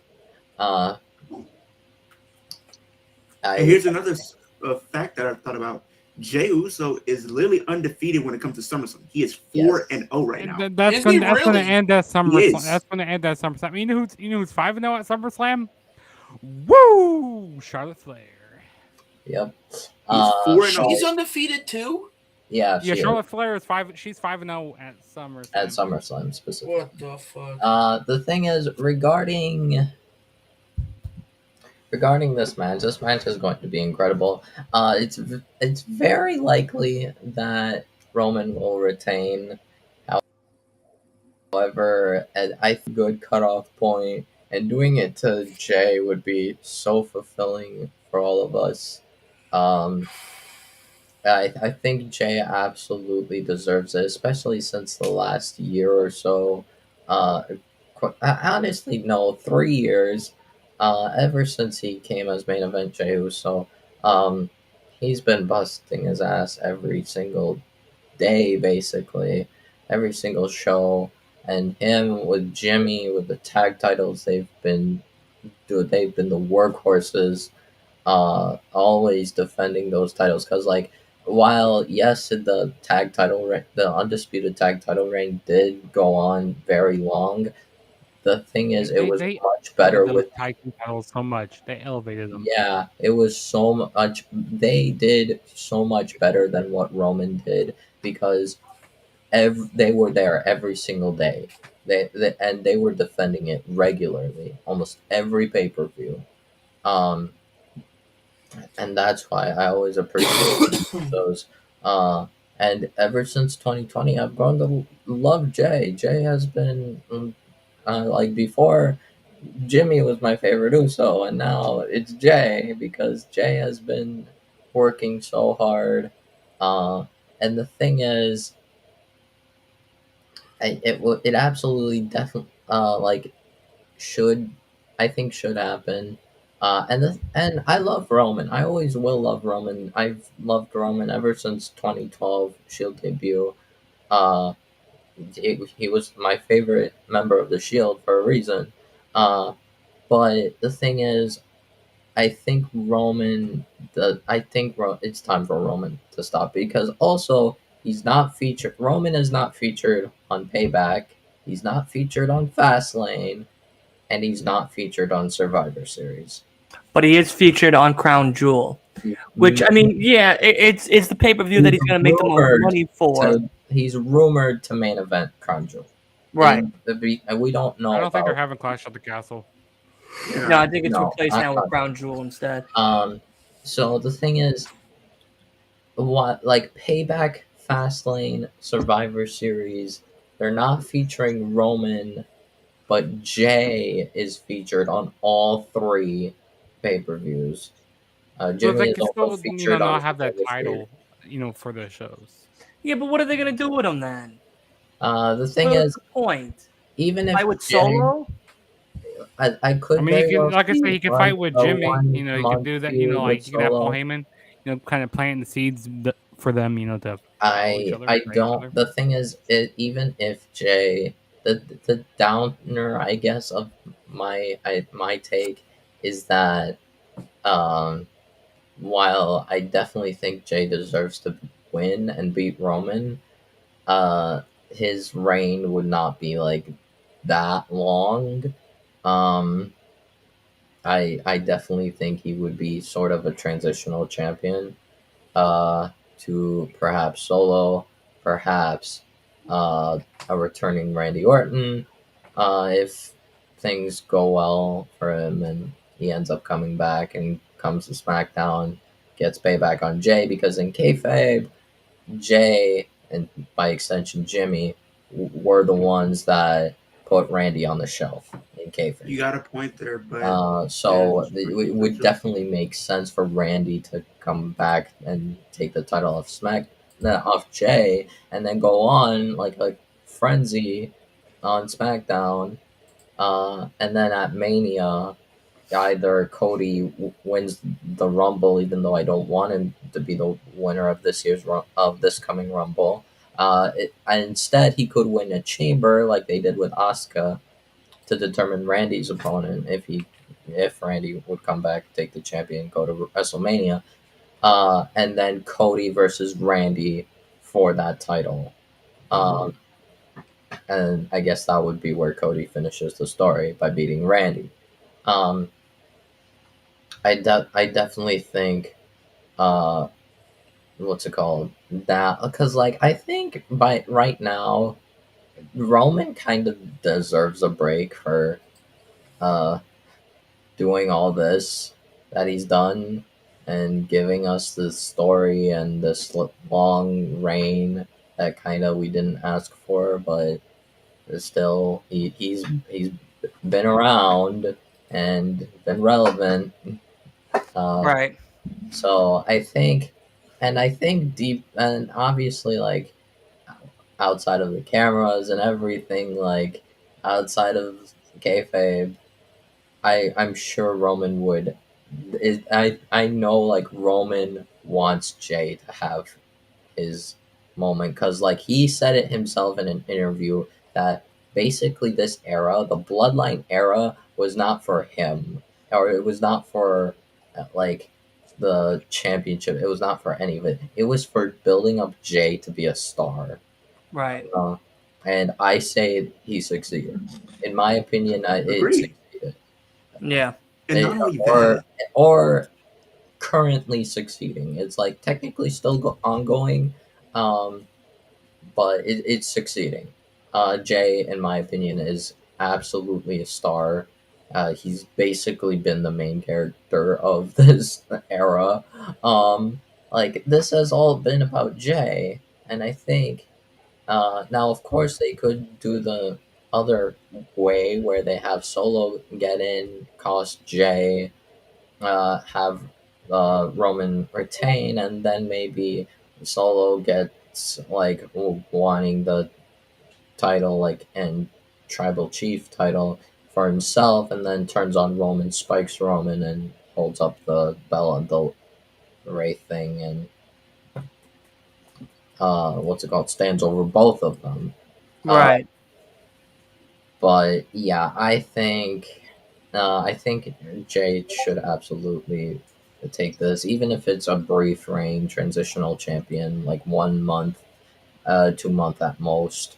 I think this would absolutely help give Jay, I guess this would be the fulfillment of this entire era. This is the end goal. This is for Jay, and I think that would be a perfect way. And then you could add the aftermath, have Solo and Jay fight each other, and I guess Solo being the next big bad. Right. But absolutely, I think Jay should win this. You missed something too. I know logically Roman's going to retain, but I don't care. I believe in the 1% miracle of all time. Jay wins. I mean, maybe, but think about what you just said. If we go back a couple weeks ago, I remember, Roman told Jay, he pretty much teased and handpicked him to be the next tribal chief if Roman ever decided to say, oh, well, I don't want to be the tribal chief. He pretty much handpicked Jay to be the next guy up. Yeah. And I feel like if that's the case, what better way to prove that than having him win? Yeah, and especially in this, like, traditional, like, Samoan kind gimmick match.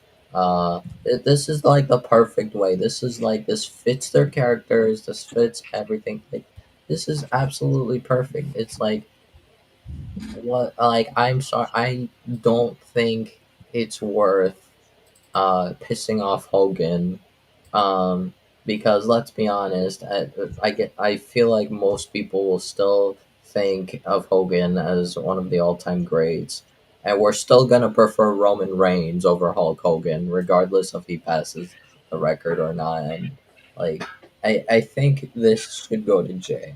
Okay, fair point. I like it. All right, now the last match of the night, and then we are good to go for the episode. It is none other than the Ring General himself and Drew McIntyre.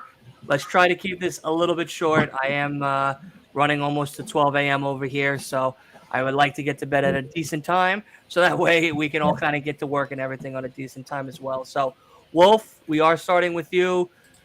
Let's try to keep it brief. Yeah, I think I'm gonna say Gunther easily on this one.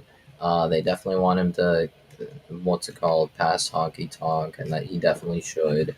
As while I love Drew as the idea of Drew as Intercontinental Champion, because I was when I started getting into WWE regularly, Drew was IC champion at that time. He got fired. And he was great, in my opinion. I always had a soft spot for Drew as IC champ. However, there's only one man I have in mind to dethrone Gunther, and he is not coming to the main roster anytime soon. Perhaps for the best, even though I feel like he should be. But yeah, I feel like only Ilya Dragunov is deserving of dethroning Gunther for the Intercontinental Championship, just like he did with the UK Championship. Yeah, basically that. Okay. Eric, Mr. Cincinnati, who do you got? Going Gunther, Mollywop and man meat. Enough said. All righty. Sean, thank you. I'll see you later, buddy. Thank you again for coming by. Chris, Hoop Shoops, my man, how are we feeling about Drew versus Gunther? I'm going to go Gunther on this one, and I think this ends up breaking Drew. We're going to get a return of the Scottish psychopath. Okay. Love it. Cody, who do you got? Drew or Gunther? Gunther's going to break the Honky Tonk Man's record. And I hope he has it for a lot longer than that, so that this record is going to be harder to beat. Mm-hmm. And McIntyre, Best of luck in his future endeavors, I guess. I don't know it. At this point, McIntyre is they've dropped the ball with him. They need to do something big, and it just. I actually agree with Chris that it should be the the Scottish psychopath. That'd be interesting to see him back, or at least bring that back as a babyface as well. Heel or babyface doesn't matter. Bring that attitude back. Okay. So Drew Gunther as well for you, right? Am I right on that? Yeah, Gunther. Okay. My man Jay, what do you got? Yeah, Gunther has to win this match here. He's going to be breaking Honky Tonk Man's record. Okay. And I definitely agree with Chris as well. You know, we need a more of a aggressive side of Drew McIntyre, like with the Scottish psychopath. And there's only a few people like that are like down in NXT right now that can beat Gunther. And I'll tell you those names. One is Ilya Dragunov.